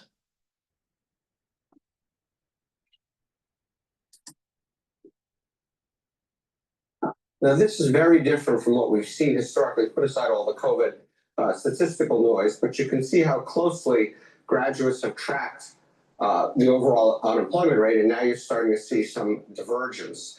Why is that? We don't, of course, exactly know. There's talk that companies are starting to cut back on their hiring because of the economic uncertainty, the tariffs, the whatever. There's some suggestion that you may be seeing some effects of AI. Unemployment rate for computer programmers is actually higher than this. It's 6.1%. And that could be a factor here. Personally, I think in the long run, AI is a great thing. I heard you talking about it yesterday. I won't go down that direction today, but that could be a factor here. But nonetheless, that is where we sit. And that's against a picture in the U.S. of a changing set of views around the U.S. job market from not so plentiful up to 53%. It was only 30% as we came out of COVID. You can see the people who think it's plentiful down to 29%, up to almost 60% before COVID, and hard to get is inching up to 18%. And just one other small fact on this, you know, we talk a lot about manufacturing jobs. There are actually 400,000 unfilled manufacturing jobs in this country at the moment, and yet you have people saying jobs aren't so plentiful. I think it's becoming clear that many Americans really don't actually want to go back into factories. That they're dirty. It's very routine work. And I think a lot of them are basically looking for other types of jobs. So as we think about our manufacturing policy and how many manufacturing jobs we really want to try to create here, it is helpful to keep this in mind. Yeah, and that's one of the points that critics have made when they suggest that President Trump's tariff plan to build back manufacturing may be flawed. Steve, let's turn to chart 2 now. Noting here that unemployment may be rising. Yeah, so, all economic data, when it's actually released by the Labor Department or the Commerce Department of the Federal Reserve, is by definition backward looking. It's a survey taken at some point in the past, whether it's a couple of weeks, whether it's a month, whatever. And so it's very hard to see turns in the economy. And I want to be careful today not to predict anything too dramatic. But there are a couple of things that are worth pointing out, which is that consumers who see the job market, of course, every time they go in looking for something, have become reasonably pessimistic themselves about the expectation of finding a job in 3 months if you lose one now. Only 51% believe that. And again, if you leave out the COVID stuff, you have to go all the way back to 2014 when we were still really coming out of the financial crisis to see that number down to the same level as it is today. So a lot of pessimism there. In terms of hard data, there is one statistical series, and again, I don't want to put too much weight on it, but I do want to mention it. Every week, people who are unemployed file for new unemployment insurance, and the Labor Department releases those numbers almost in real time. They're very current numbers. It's 1 week at a time, so the numbers are very squirrely, and therefore you have to be careful about predicting. But if you look at it across a 4-week average, so you smooth out some of the squirreliness, what you see is actually in the last few weeks, the average number of people applying for new unemployment insurance, i.e. people who recently lost their job or left their job, has gone up pretty substantially back to where it was in early 2023. Again, I want to be careful about making too much of this, but this is the kind of early data that economists look at when they start to as they're trying to figure out which way the economy is likely to go.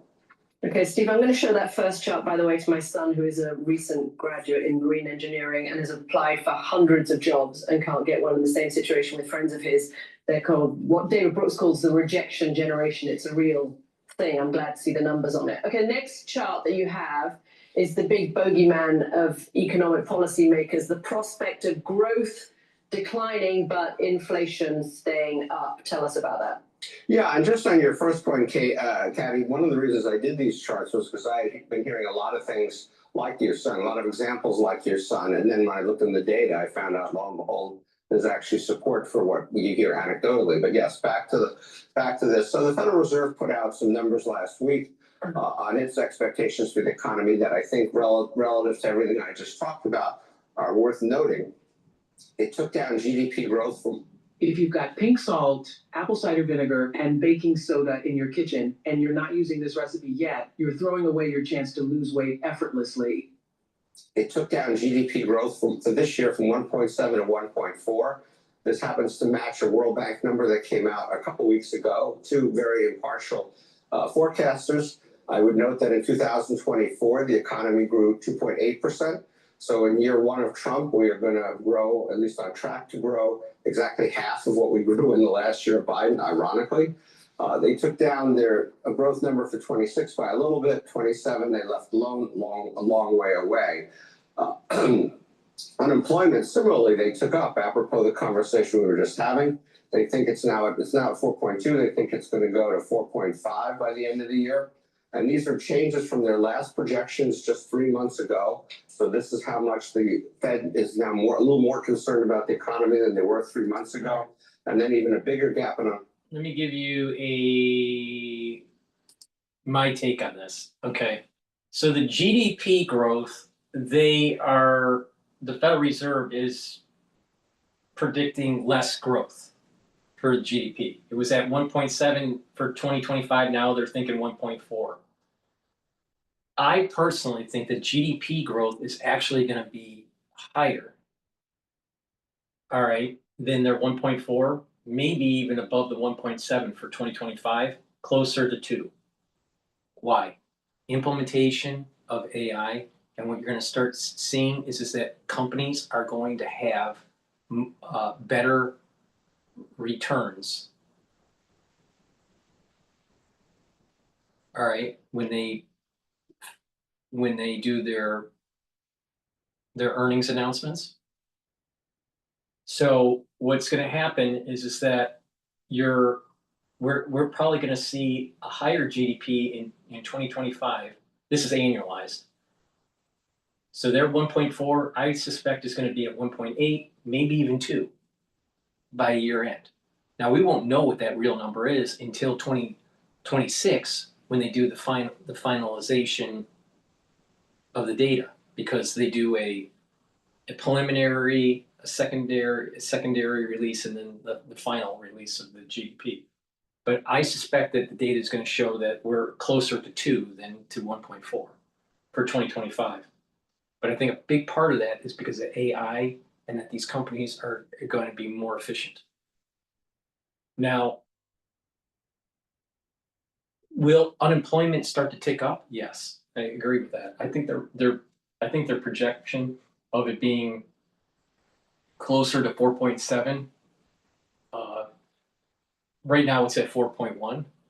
I think there's going to be a lot of people coming out of university that it's not going to be employed, or at least underemployed, and that you're going to have more companies reducing the new hires, even experienced new hires. So I would suspect that unemployment would creep up to 4.7. But you got to remember, 5% is natural unemployment rate historically in the United States. So it being at the 4% level for so long is actually an anomaly. So once it goes above 5, then you have a much bigger problem. So I think the Federal Reserve growth target is wrong. The unemployment target is right.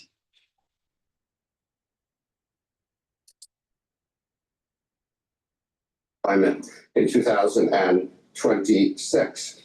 And then inflation, on the other hand, and again, we have tariffs, I think, to thank for a lot of why the Fed adjusted its projections this way. So for 2025, they think that that inflation is going to be at 2.8 and it's going to go up to 3. I think inflation is actually going to be less than 3, because I don't think the tariff effect is really going to take hold like they're thinking. So I think that their PCE inflation projection is wrong.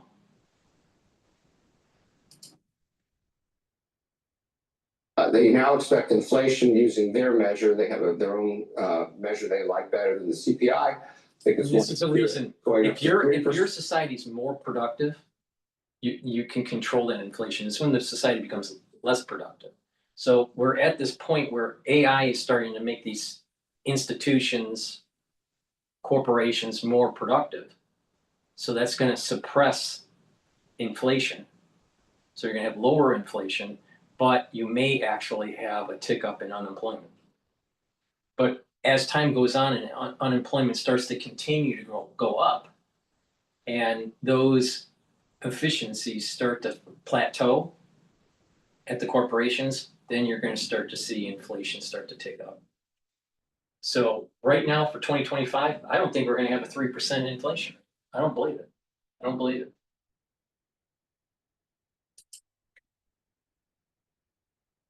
This year from 2.7% in their last projection. And you can see if you go back to last September before the election, they thought inflation was going to be down almost to their 2% target.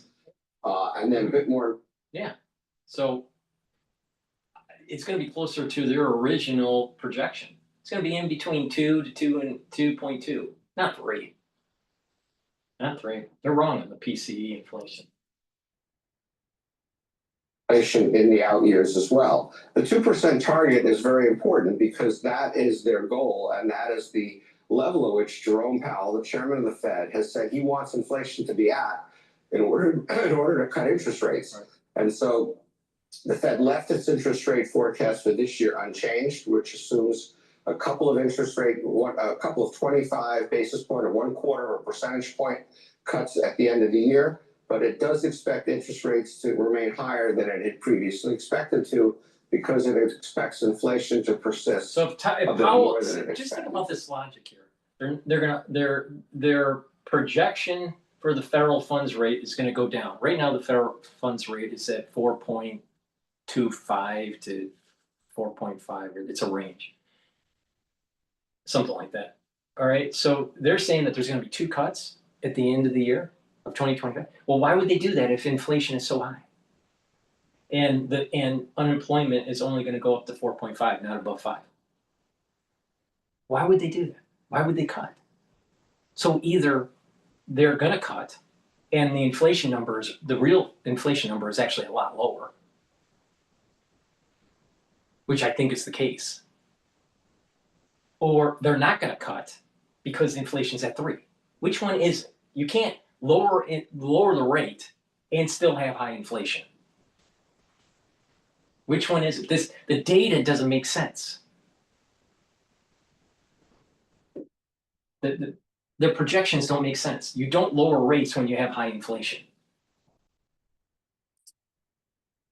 It's political. What they're doing is political. Well, I don't want to necessarily pronounce stagflation, but when you're moving towards slower growth, more unemployment, and somewhat higher interest rates, that is not the direction you want to be moving in. Yeah, warning lights starting to flash, no doubt about that. Morning Joe economic analyst Steve Ryder, thank you so much for your analysis and your charts. We'll talk to you again soon.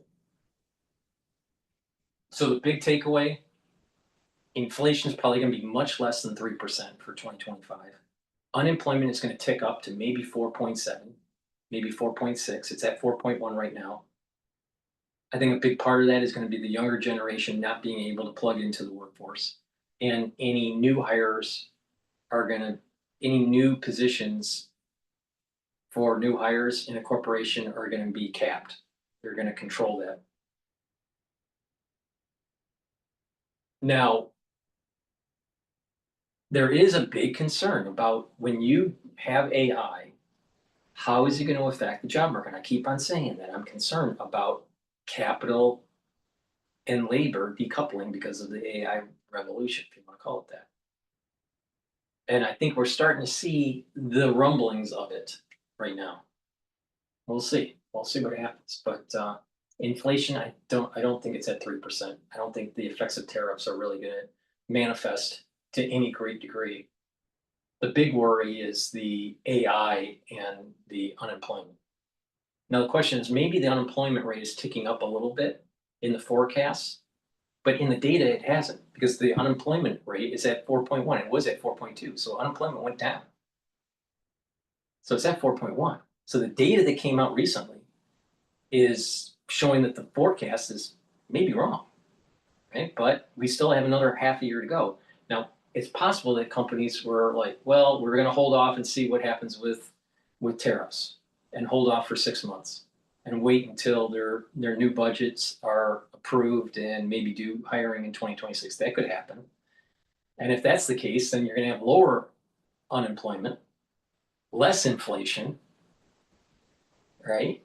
And then the question is, does the Federal Reserve lower rates or not? With a new Fed chair coming in, it most likely they're going to have to lower rates. Plus the reissuance of debt, of U.S. debt through the bond market, they're going to need lower rates on top of that.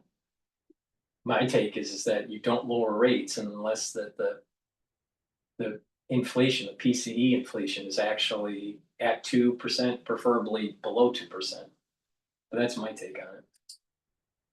Please go to my store, the-studio-reykjavik.com, and get the dual purpose supplement olive leaf extract. This is going to help with your cardiovascular health and your immune system. Olive leaf extract brings down inflammation.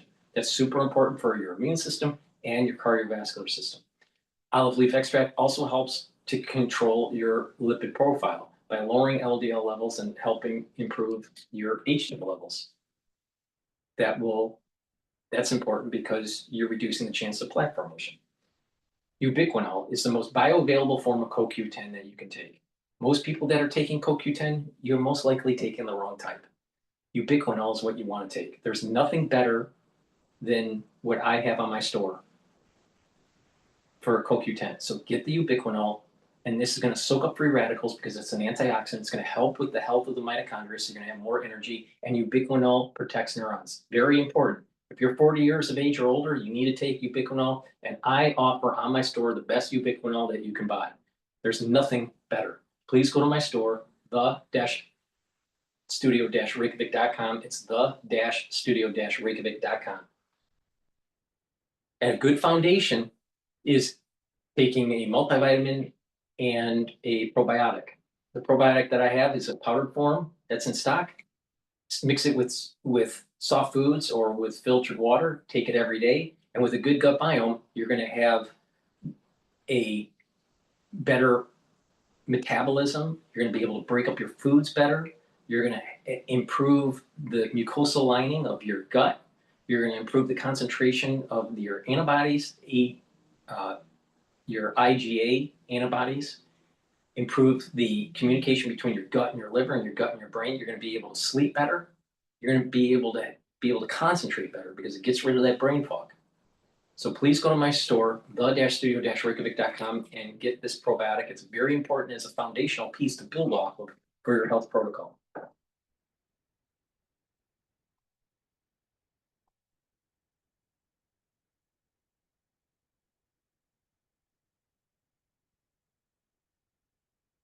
All right, let's see here.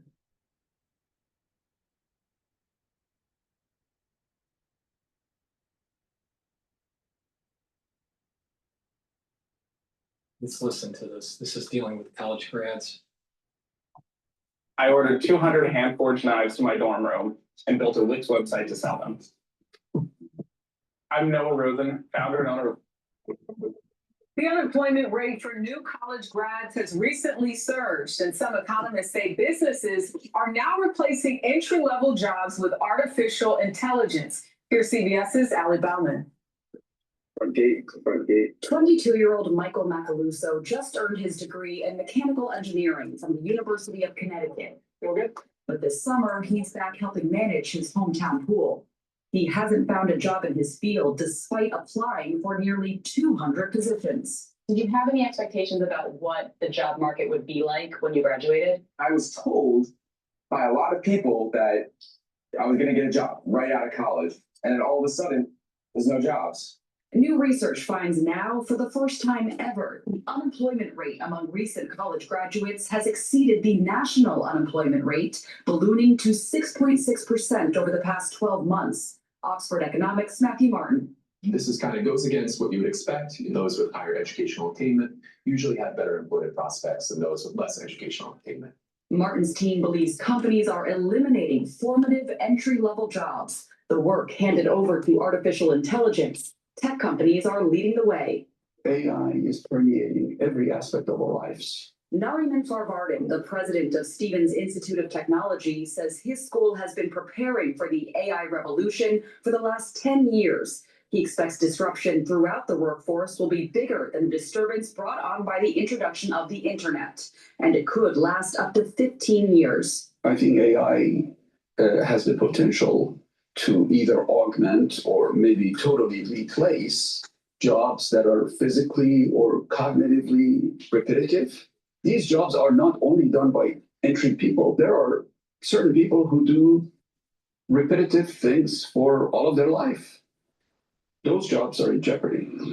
Kaylee Totlin just graduated from Stevens with her computer science degree. She did an internship with Verizon as a sophomore, and the company has now hired her. I think something that's important with entry-level jobs is the networking and the opportunities that you make from it. Farvardin says his message to students today is the same as it always has been. Get an education that will last a lifetime. We don't try to teach our students skills. We try to teach students a way to learn on their own for the rest of their lives. He says workers who innovate alongside AI won't get left behind. Ali Bauman, CBS News, Eastchester, New York. It's going to be a big problem. I'm telling you, AI is a big problem. Please go to my store, the-studio-reykjavik.com, and get the collagen. Collagen is a dual purpose product. What it does is it'll help with your skin, your hair, your nails, your joints, your cartilage, your musculature, and your bones. Take it every day. It is a typical amino acid profile shown on the screen. You can read the label also on my website.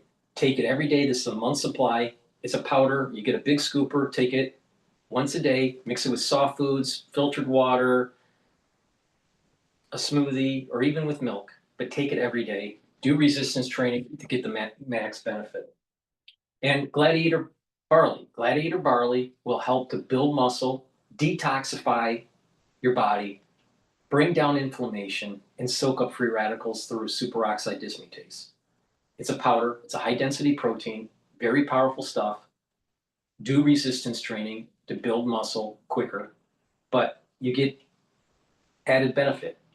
It's detoxifying your body every day, bringing down inflammation so you're going to recover quicker. And by bringing down inflammation, you're helping your vascular system and you're helping with your immune system.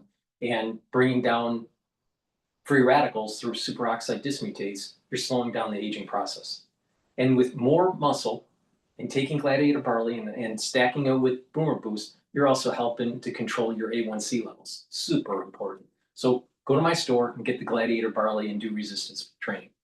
Please go to my store, use discount 5, you get $5 off any order.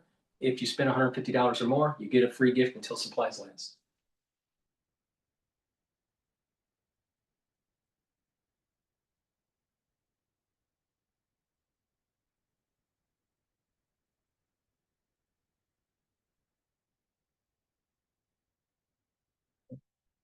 Where can I find creators who actually drive results?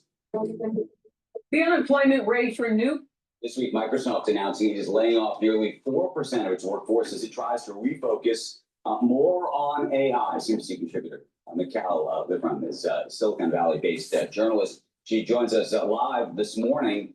We've also got CNBC's Steve Kovac here at the NASDAQ. Is this the beginning? We have the jobs number later, so that actually sort of plays into this whole situation. Do we believe that AI is the reason? I think it's an excuse, maybe not a reason. I look at like what Mark Benioff said the other day, and he said 50% of our work right now is being done by artificial intelligence. If that was true, we'd be hearing about massive layoffs at Salesforce. We'd be hearing about huge improvements to margins and so forth. But we're hearing it increasingly. The Journal did a story on this yesterday, guys. They said, saying the quiet part out loud. Ford CEO is talking about it now. We had Andy Jassy from Amazon talking about it. Those Microsoft layoffs, though, yesterday, no word of AI. They did talk about efficiencies and things like that, leveraging technology, presumably AI, but it was mostly just getting rid of middle managers. AI can't replace that. Mikal, what do you think? So I agree, but I don't think the only options are AI or BS. I think there's a truth somewhere in the middle too. So you can use AI to get rid of the entry level. You can use AI to get rid of the experienced tech worker, and you can use AI to get rid of middle management. Think about it. Let's say you're a CEO and instead of having a lot of directors, you want to cut the number of directors in half. You can use AI to restructure tasks for different divisions and use that as the director, and you have associate directors that are cheaper than the director reporting to the CEO or the COO. Right? So let's say you have a COO, and in a typical organization, you had a lot of directors, and you had assistant directors, and then you had the underlings, all right? Well, you can get rid of the director level or the associate level and use AI to help create tasks for the underlings. So you can get rid of middle management too. The reality of the situation, you can have your CEO actually as an AI.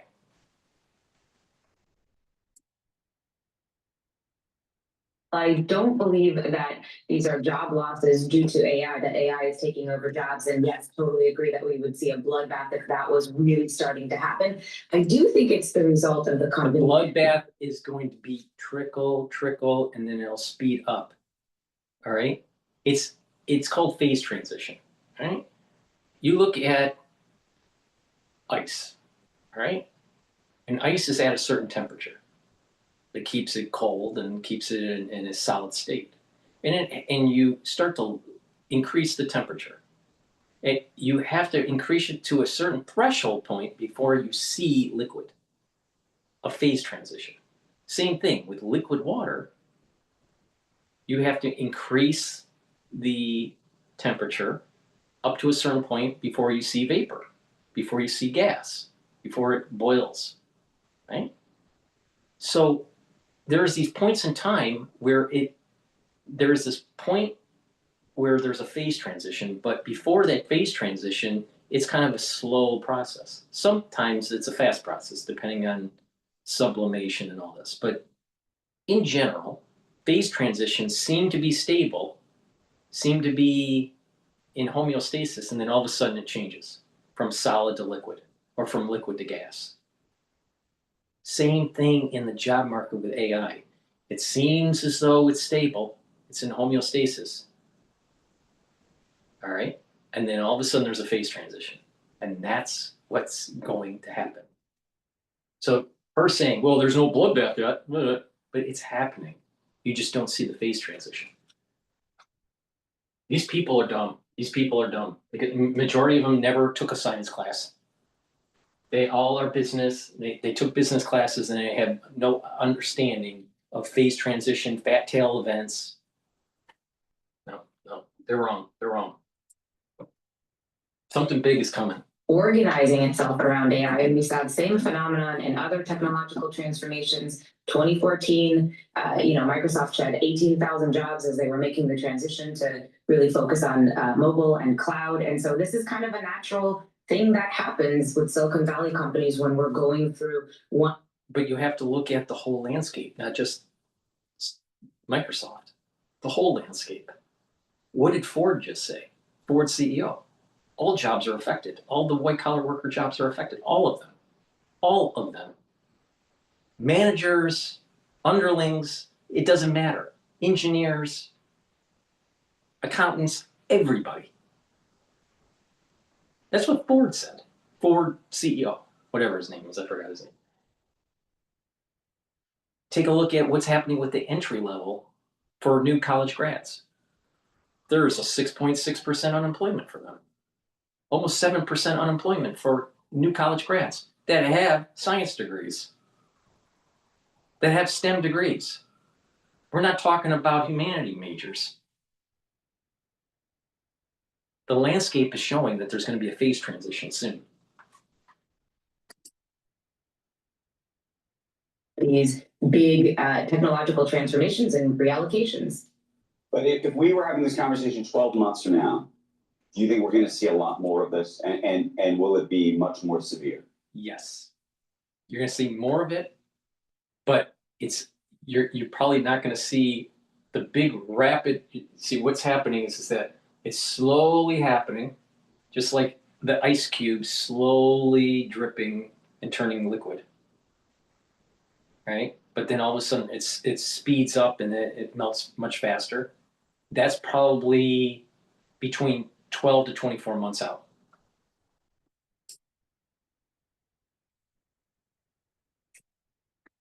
I think so. I don't know about more severe, but I think, Microsoft has now gone through several waves. Everything that, just think about this with generative AI. Everyone here could be replaced.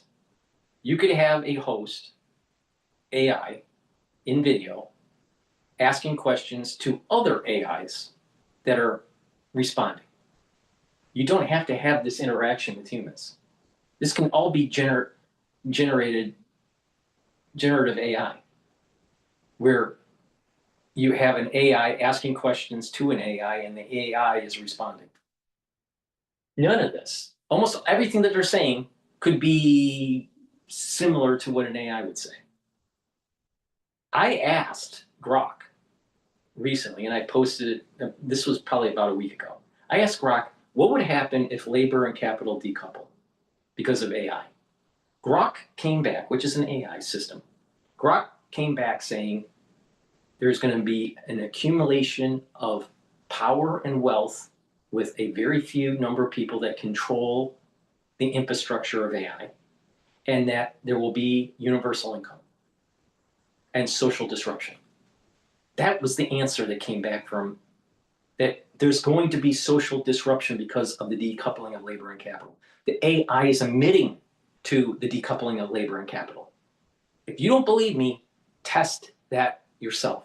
Ask ChatGPT or some other AI system, what do humans do when there's a decoupling of capital and labor because of AI?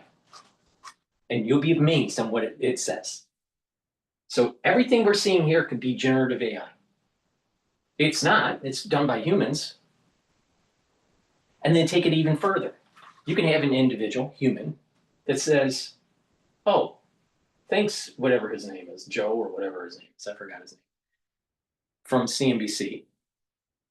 And he asks a question, and the AI just answers it back. You don't even need these experts, human experts anymore. You can almost solve every single problem that you have in corporate with using AI. Try it, try it, try it. Now people would say, well, it's not really integrated with Excel and it's hard and it's clunky. You're right, you're right. When you have to try to get data in and put it into a certain format that your corporation's used to with its reporting structure, its reporting format and reporting structure, that might be clunky. But as they smooth that out with Copilot, you won't need as many people. And McKinsey is reducing the number of consultants that they have because the ones that used to make the slide decks, the ones that were compiling the data, they don't need as many of them because they can retrieve the data and analyze the data much quicker with AI. You can feed AI a bunch of data and you can ask it to interpret the data. You can give it a question like, here's the data set, and you can ask, some sort of hypothesis, some sort of research question. Ask a research question based on this data. The null hypothesis is, the alternative hypothesis is that. It'll look at the data and give you the statistical significance if the null hypothesis is true or if the alternative hypothesis is true.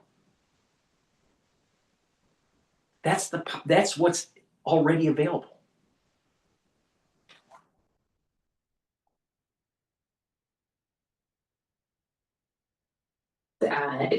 Maybe there'll be more, maybe not. By the way, the cuts are really across the board, both geographically and across different divisions. Definitely hearing about some cuts on the Xbox side, various gaming studios. So they're across the board. I do think we'll see more of them, but that said, again, I don't know a single software engineer out here who's actually lost their job to AI. And even if 20 to 30% of the code is being generated at Microsoft now by AI, software engineers do a lot of things. They're not just constantly writing code nonstop. I asked a friend of mine just the other day, who's a software engineer out here, how much of your time are you actually giving off to vibe coding? And she said about 10%. They're checking the software, they're testing it, they do a lot of other things. So I do think that there's going to be a lot more, in other companies as well. I don't know about Microsoft, more of this restructuring and reprioritization, but not a huge loss of jobs due to AI anytime soon. It doesn't make any sense. If you need 50 programmers,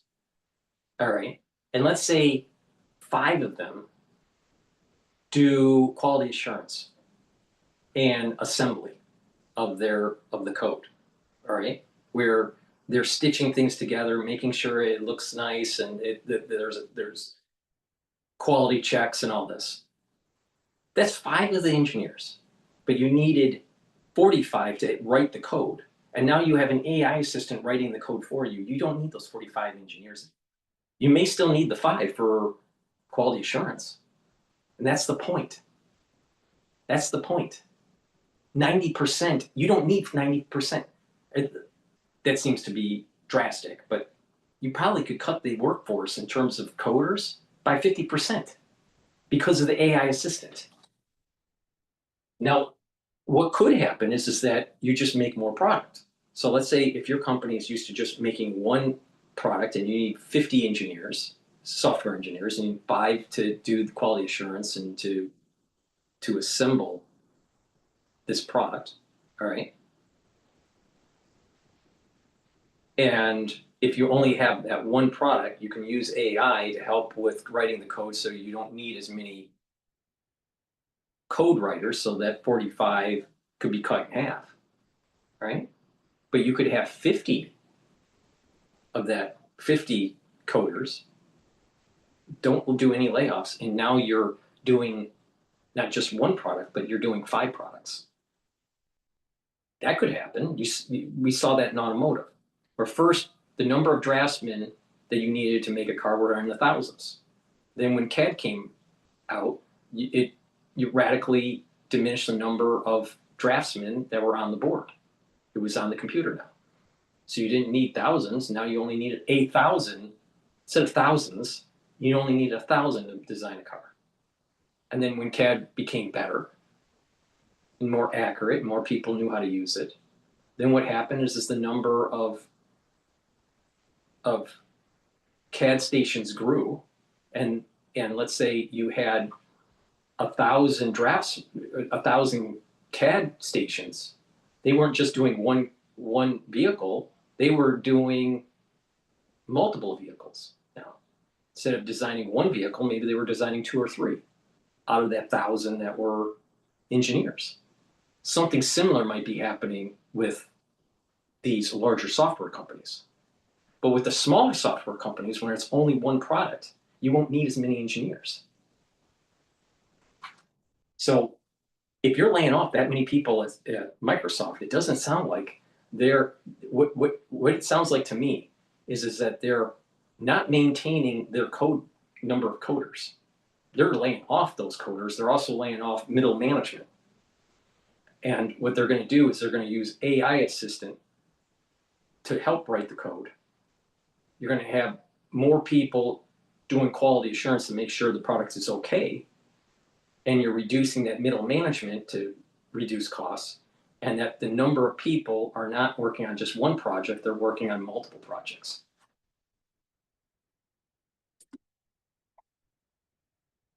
It seems like it would be a good time for a lot of the other Mag 7 names or big cap tech names outside of Meta to examine that year of efficiency. Right. Meta really gained a lot in terms of stock market value because of the year of efficiency. And with AI kicking in, the ability to reap those efficiencies much easier, I would imagine. We hear about that all the time, but we just don't. The year of efficiency, all that means is that they cut labor, they cut costs, whatever those costs were, and now they're seeing it in their bottom line. So they have revenues and expenses. They reduce the expenses and boom, they have a better bottom line. Net income is better. So the year of efficiency.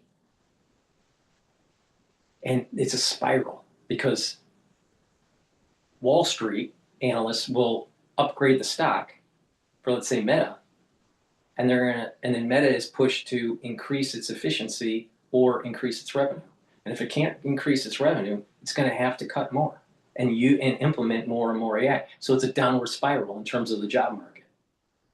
But eventually, what happens is a feedback loop where no one's buying their products anymore or using their products, and therefore the revenue stream goes down. And that is the second wave of this decoupling of capital and labor. There's a first wave is that there's this efficiency where the stocks that the companies that benefit from this efficiency are going to be bid up. And then all of a sudden, more and more of these companies do this. The stock market climbs.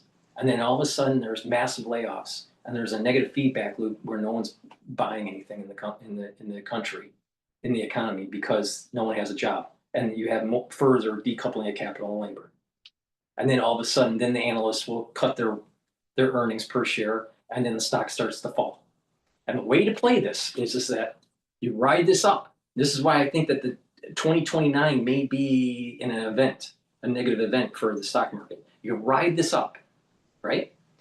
You start investing and you ride this up and you're waiting and waiting and waiting. And as you start hearing more and more people getting laid off and you just keep on investing in this environment. And then that event of 2029, if it takes place, then you short the damn thing. And then you're going to make your money on the way up and you're going to make your money on the way down. And those are the people that are in benefit on the other side of this. The ones that don't ride the wave and don't short when the crisis happens, you're fucked. You're fucked. Yeah, I'm telling you. I am giving you a playbook on how to survive this AI catastrophe that's coming. All right? Don't bet against America, because in the end, America will win out. But for you to benefit from this, you're going to have to ride this wall of worry up to 2029, and you're going to have to short it. And it's going to spiral down. And then what's going to happen is that governments are going to have to come in and regulate AI. But you'll make a ton of money if you do what I just said. The evidence of it yet. I mean, there's so many anecdotal stories when I talk to CTOs at companies and I say, are you guys using AI? Did you buy a Copilot license and so forth? And so many people say, yeah, we're testing it, but it's too expensive. It doesn't do enough. We see some moderate gains in productivity. It's not really fulfilling that. It's clunky. Right now, if you have a sophisticated workflow where you're taking in data and you're putting it into an Excel spreadsheet or some sort of database, and you're pulling that into other spreadsheets that analyze the data, that's a little clunky. It can be done, but it's a little clunky. But like PowerPoints and automating that, that's starting to become more, especially if they're like introductory pitches for, let's say, private equity or mergers and acquisitions or some sort of consulting where you have, consultants, they have like templates where certain type of industry has this kind of template, and then you download that, you work it, your analyst would work it to the client's needs, right? And then it's presented, right? So there is a library of these that can be fed into an AI for it to be automatically generated. And companies are working on how to automate this process. But even if you didn't have an AI, the thing is that there's a library that they already have that they built up for different industries, and then they trim some things, add some other things for a particular customer, a client, for that industry. And it's usually the analysts that are making the slide deck to be presented by the PM, the program manager. But that process is speeding up, so you don't need as many analysts. And that's all done on Copilot. So is it clunky right now? Yes, but it's going to improve.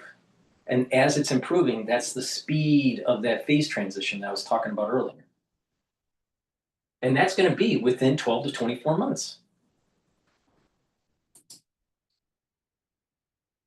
Promise that we heard him, but let's extrapolate this like a little bit, because I was talking to, I can't really say who it was, but I was talking to someone who works in HR at one of these big tech companies. Yep.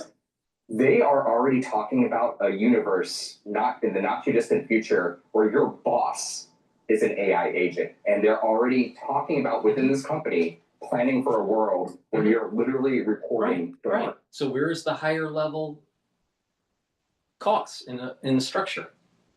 Your managers. And this is the point I'm making. And there's friction because of just the social dynamics of managers. You can reduce that friction. You can allow for social learning within the AIs. And the CEO eliminates the directors and uses AI to tell the associate directors at a lower cost to instruct the underlings what to do. And the AI is fed results from the associate director on the next tasks or what they need to do. So, and then that's reported to the CEO or the COO or whatever. So middle management is going to get cut out too. It's not just the tech bros. But the beauty of this is that a CEO, the whole C-suite could be eliminated by AI. It can be eliminated AI. Now, most people wouldn't do that because they need plausible deniability. They need to go, you didn't do something right, we're going to fire you. The stock price is falling, so we're going to get rid of the CEO or the CFO. It's hard to do that when it's AI. That's part of the reason why they bring in consultants when there's a problem, so they can have plausible deniability. They bring in the consultant, it doesn't work, and they can blame it on the consultant.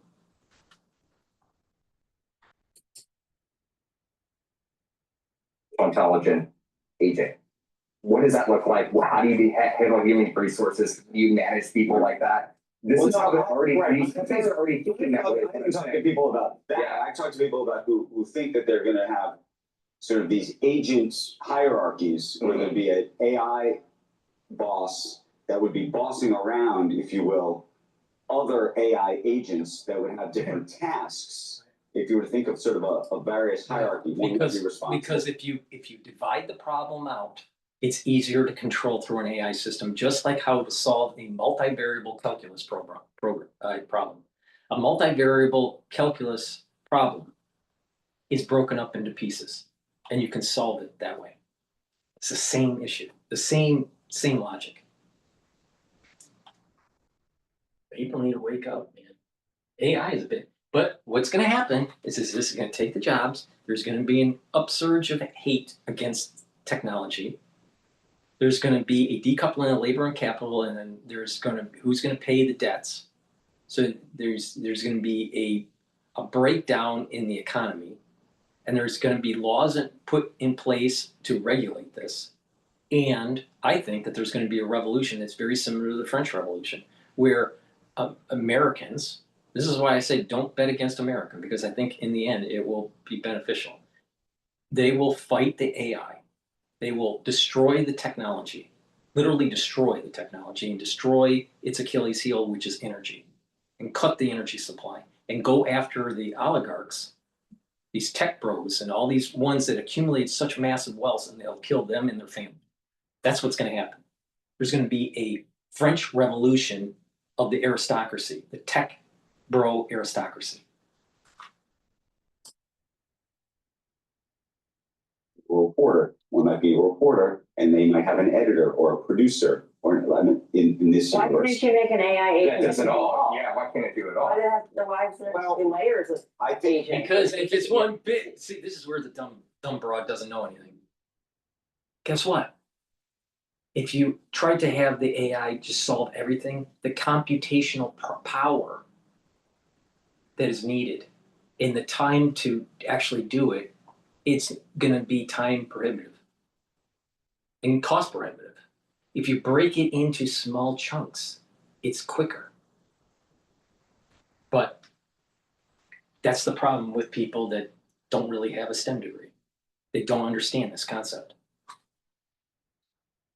Just another dumb broad, just another dumbass in finance that doesn't know anything.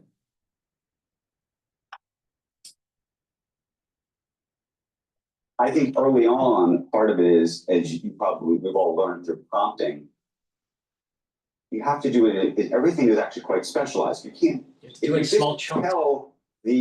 Tell AI to go do something. You have to be specific. It can't really do it, right? It's just like a person, by the way. A person is specialized in something, and they have sort of a strategy and a plan to do it. It's not like it becomes an all-seeing robot. I don't think. And to your point, that's why we're not seeing huge layoffs, because I can't take those jobs. What do you think about that? Do you think we're all... But if you have an AI, this is the thing he's wrong. If you have an AI that does small prompts based on the strategy of the company, the CEO gives a strategy to an AI. And it says, these are the constraints, right? We want revenue to be at this rate. We want expenses to be at this ratio relative to revenue. These are the legal requirements. These are the constraints. Then the AI is designed to prompt other AIs in very small tasks to be able to accomplish the strategy from the CEO. Oh, it can be done. It wouldn't be top. You would have to build it from bottom up. I don't think that top down build to make this work would be the best strategy. You want, what are the tasks at the bottom, and then build it up. And then once you have enough of one layer of the lower layer of the organization. Then you have the AI start giving tasks. What are the tasks that are normally given to the lower layer? And then you feed that AI those tasks. And then it learns on how to disseminate those tasks to the lower agents. See, it used to be humans at the lower level. Now AI agents replace that lower level. You have humans at the upper level, the next layer, that start to program the prompts so they know on how to adjust what their tasks should be based on certain criteria. So that layer, the second layer, is now AI'd. The next human layer is slowly training the AI layer to program the lower level, or, to prompt the lower level. And so you just work this up, bottom up, and I think that it would be doable. Now, there could be an emergent property where things could get awry and it maybe can't be completely autonomous. So you may need some peppering of humans watching to see if this is running properly. Because there probably would be, even if you try to do a closed system, there's probably an emergent property that you didn't expect that might arise in the organization. The flow with the AIs talking to each other. But it's going to happen. It's going to happen. Now, is that more autonomous organization that's run by AI in 12 months to 24 months? Absolutely not. Absolutely not. But that phase transition of more layoffs, that's going to be within 12 to 24 months. Going to be have an AI boss soon? No, I don't. Not at all. I think we will have an AI, helper, an AI assistant. I think that makes a lot more sense to me. By the way, there's a company out here called Latticeworks. They're in the HR space, and they actually launched a product a while back. Yeah, you're going to have that, and that's going to last for about 5 years. But eventually, over time, more and more of the organization is going to be AI'd.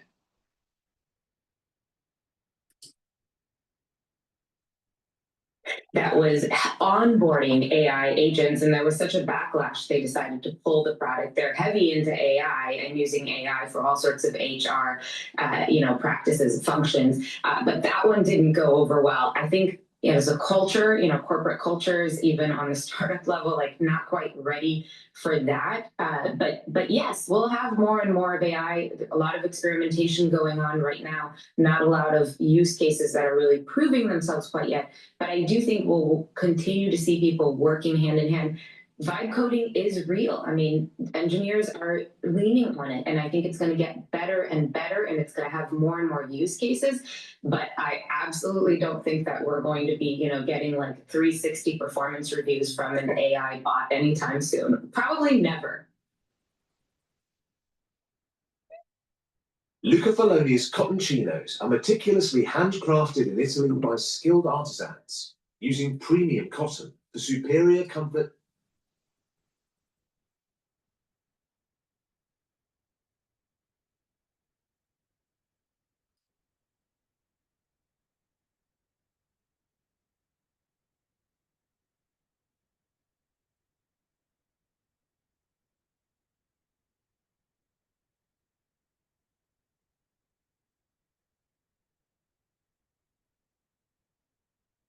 Let's see what here we are.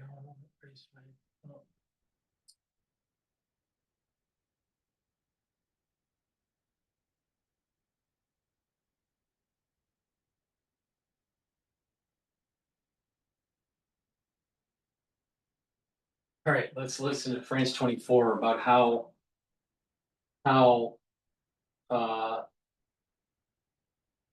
there's cognitive dissonance within MAGA.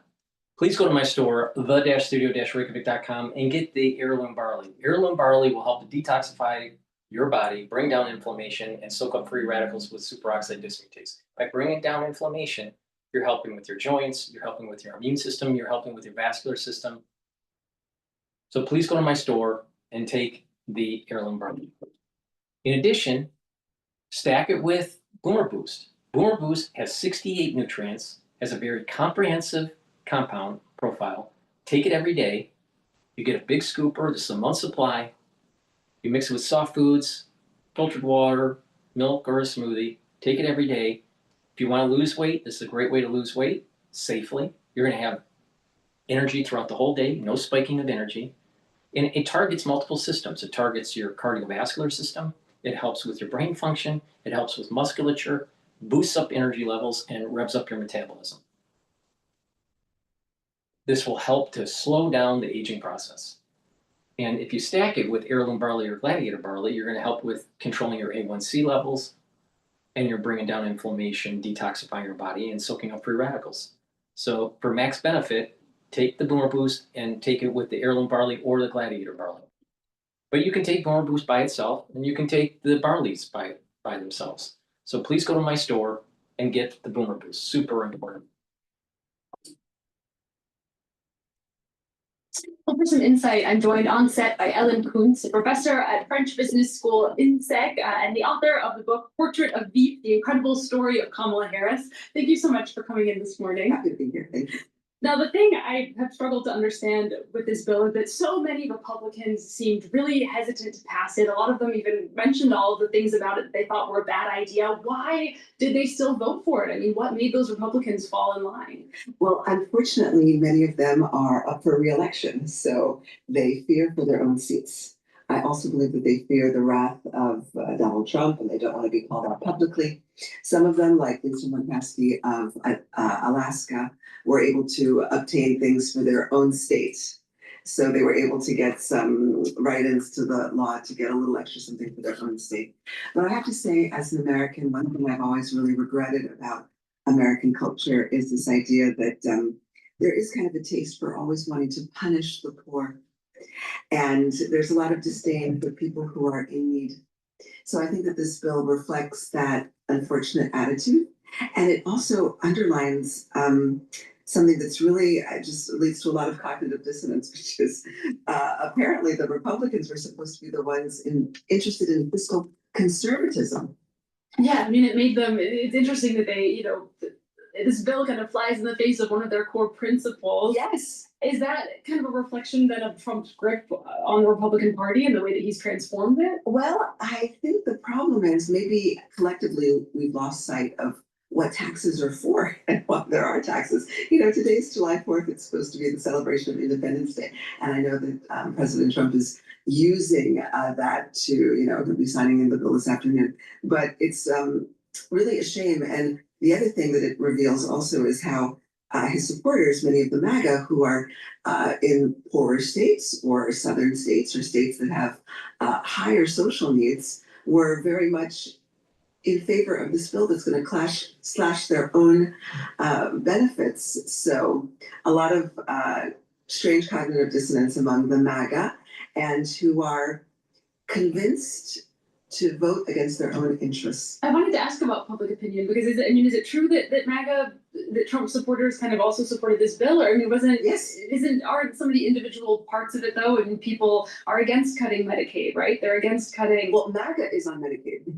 Let's be clear. MAGA, there are states that are higher contributors. For example, I'm from, like New York and California. We contribute to some of the southern states that don't have this strong economies. So they actually need these things. I think there was something else at stake here. Back in Trump's first mandate, he was determined to roll back or undo what is called Obamacare, the Affordable Care Act, because it was President Obama. And he was unable to achieve it in the House and Senate. He was unable to achieve it at the level of the Supreme Court. So I think that this was ultimately a way to kind of put a really strong dent in Obamacare without being able to roll it back, because there will be about 17 million Americans who are going to have reduced health care. And you said, a lot of these Republican senators and congressmen and women probably voted for this because they are up for re-election in the coming midterms. Couldn't this backfire, though, in a serious way? I mean, if people find their benefits cut, couldn't it go the other way where voters say, hey, you voted for this bill that took away my welfare. I want you out. That could happen if they had the courage to continue to do their town halls, which, when they receive the general public, they've kind of stopped that. I think a lot of it is really strong ideology. It's a lot of fantasy. It's a lot of how do you say, party discipline. Like, it's very important if you are declared as a Republican, it's just really important to stay on the Republican side, kind of no matter what they decide. And some of it might just be a little bit of everyday racism because they think it's going to hurt minority communities that they may not be a part of, but ultimately they're also going to get hurt as well. Do you think that Democrats, meanwhile, kind of put up enough of a fight? I mean, we saw Hakeem Jeffries, making that 8-hour stand. But aside from that, I mean, did they really do enough?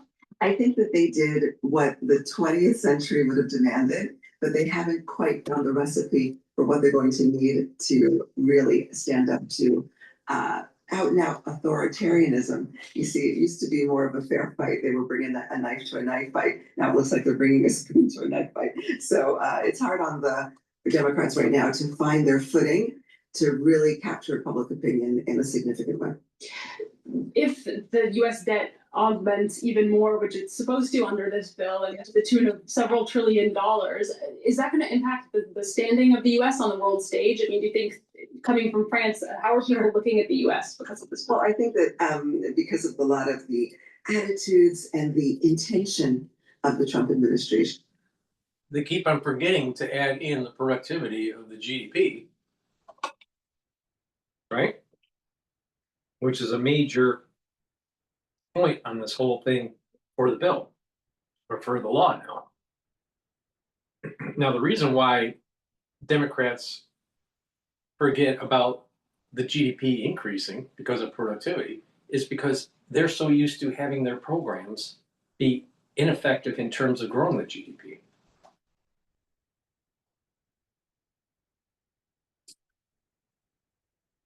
Immediately, because one thing that was mentioned is, SNAP, it's basically food stamps. There are going to be people who are down and out, poor women who may be alone with children, and all of a sudden their check is no longer in the mail. So I think it's cruel and mean-spirited, and there are a lot of people who don't have a voice, who are not going to be captured in the media, and are going to have to suffer in silence. It's a shame. And this is coming, as we've mentioned, on the 4th of July. How would you describe the mood in the U.S. as it celebrates its birthday this year? I think that there's a lot of questioning of what's happening. The problem in the United States, especially a lot of people on welfare, the reality of the situation is a lot of them want a hammock instead of a safety net. Welfare is supposed to be a safety net, not a hammock. And the problem is you got a lot of people that have a expensive iPhone and they're living on welfare. They want the good time life. And unfortunately, there's a lot of individuals that are of minorities that are living on welfare, and they're of a darker skin color. And if you don't believe me, take a look at the inner cities. Look at the inner city of Detroit. Look at the inner city of Chicago. Look at the inner city of Los Angeles. Look at the inner city of New York. It's a big problem. People out there are taking advantage of the welfare system. Again, that's Ellen Kuntz, a professor at the French Business School, INSEC, author of the book Portrait of Veep, the incredible story of Kamala Harris. Yep. So let me get this straight. You're telling me I don't have to spend countless hours consolidating our company's financial data anymore? It's all automated? Yeah. And I can keep using my own Excel models without having to change anything? Yep. And I can generate our financial statements with just a single click every month? Yep. And what about those customizable dashboards? Can I really drill down into every metric I need? Yep. So basically what you're saying is I can save tons of hours of manual work and have more time for deep analysis and also have accurate data all the time? Yeah. See, systems are coming in where it's reducing the amount of work. So you don't need as many analysts, you don't need as many back office people. And so what are you going to do? What are you going to do? Please go to my store, the-studio-reykjavik.com, and get the C60. C60 will soak up free radicals. You can get it in a 2-ounce, a 4-ounce, or an 8-ounce configuration. You can get it in avocado oil, extra virgin olive oil, or MCT coconut oil. Take a teaspoon a day, preferably on an empty stomach for best absorption. Take it every day. And what you're going to notice is that you are slowing down the aging process. You're going to look younger, but not only that, your tissues are going to perform better because you're soaking up the free radicals, reducing stress in the cell and the tissues.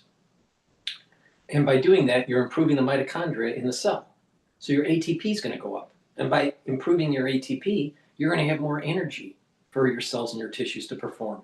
So that means your immune system is going to perform better, your glands are going to perform better, your endocrine system is going to perform better, your neurons will perform better. Why? Because by reducing stress in the neuron, you're maintaining the health of the myelin sheath. By soaking up free radicals and improving the mitochondria in your neuron, you're going to have more ATP. You're going to have the energy to be able to produce the neurotransmitters to allow for communication between the neurons. So you'll think quicker. You'll have better memory. And by doing this on a regular basis, every day, a teaspoon a day, what you're going to notice is that you're slowing down the aging process. Not only that, by soaking up free radicals at your vascular level, you're reducing oxidized LDL. You're reducing the amount of oxidized LDL that's in your bloodstream. And when you do that, you're reducing plaque formation. So there's a multitude of benefits by taking C60. I've been taking it since 2016. Please go to my store, the-studio-reykjavik.com, and get the C60, either in a 2 ounce, a 4 ounce, or an 8 ounce configuration. Use discount 5 and you get $5 off any order. If you spend $150 or more, you get a free gift until supplies last. Like I said, if you follow my protocol, you're going to slow down the aging process. You're going to have more vitality, you're going to have more energy. You're going to look younger. You're going to feel younger. So please go to my store, the-studio-reykjavik.com, and help support the work that I do. And better yet, get healthy. All right? If you follow what I mentioned in this broadcast, and you take many of the supplements and stack them the way I tell you, you're going to see huge benefits for your health. But it's a holistic approach. It's taking the proper supplementation, drinking filtered water, staying away from processed foods, doing the 4 modalities of exercise, which are resistance training, cardio, stretching and balancing exercises, learn new things, read, write, and talk to people, stay away from screen time, read a real book, not an ebook, a real book, all right? And proper sleep, mindfulness, or some sort of level of spirituality. These are all holistic approaches on top of the proper supplementation to slow down the aging process. All right, so please go to my store, the-studio-reykjavik.com. Thank you for listening and have a nice day.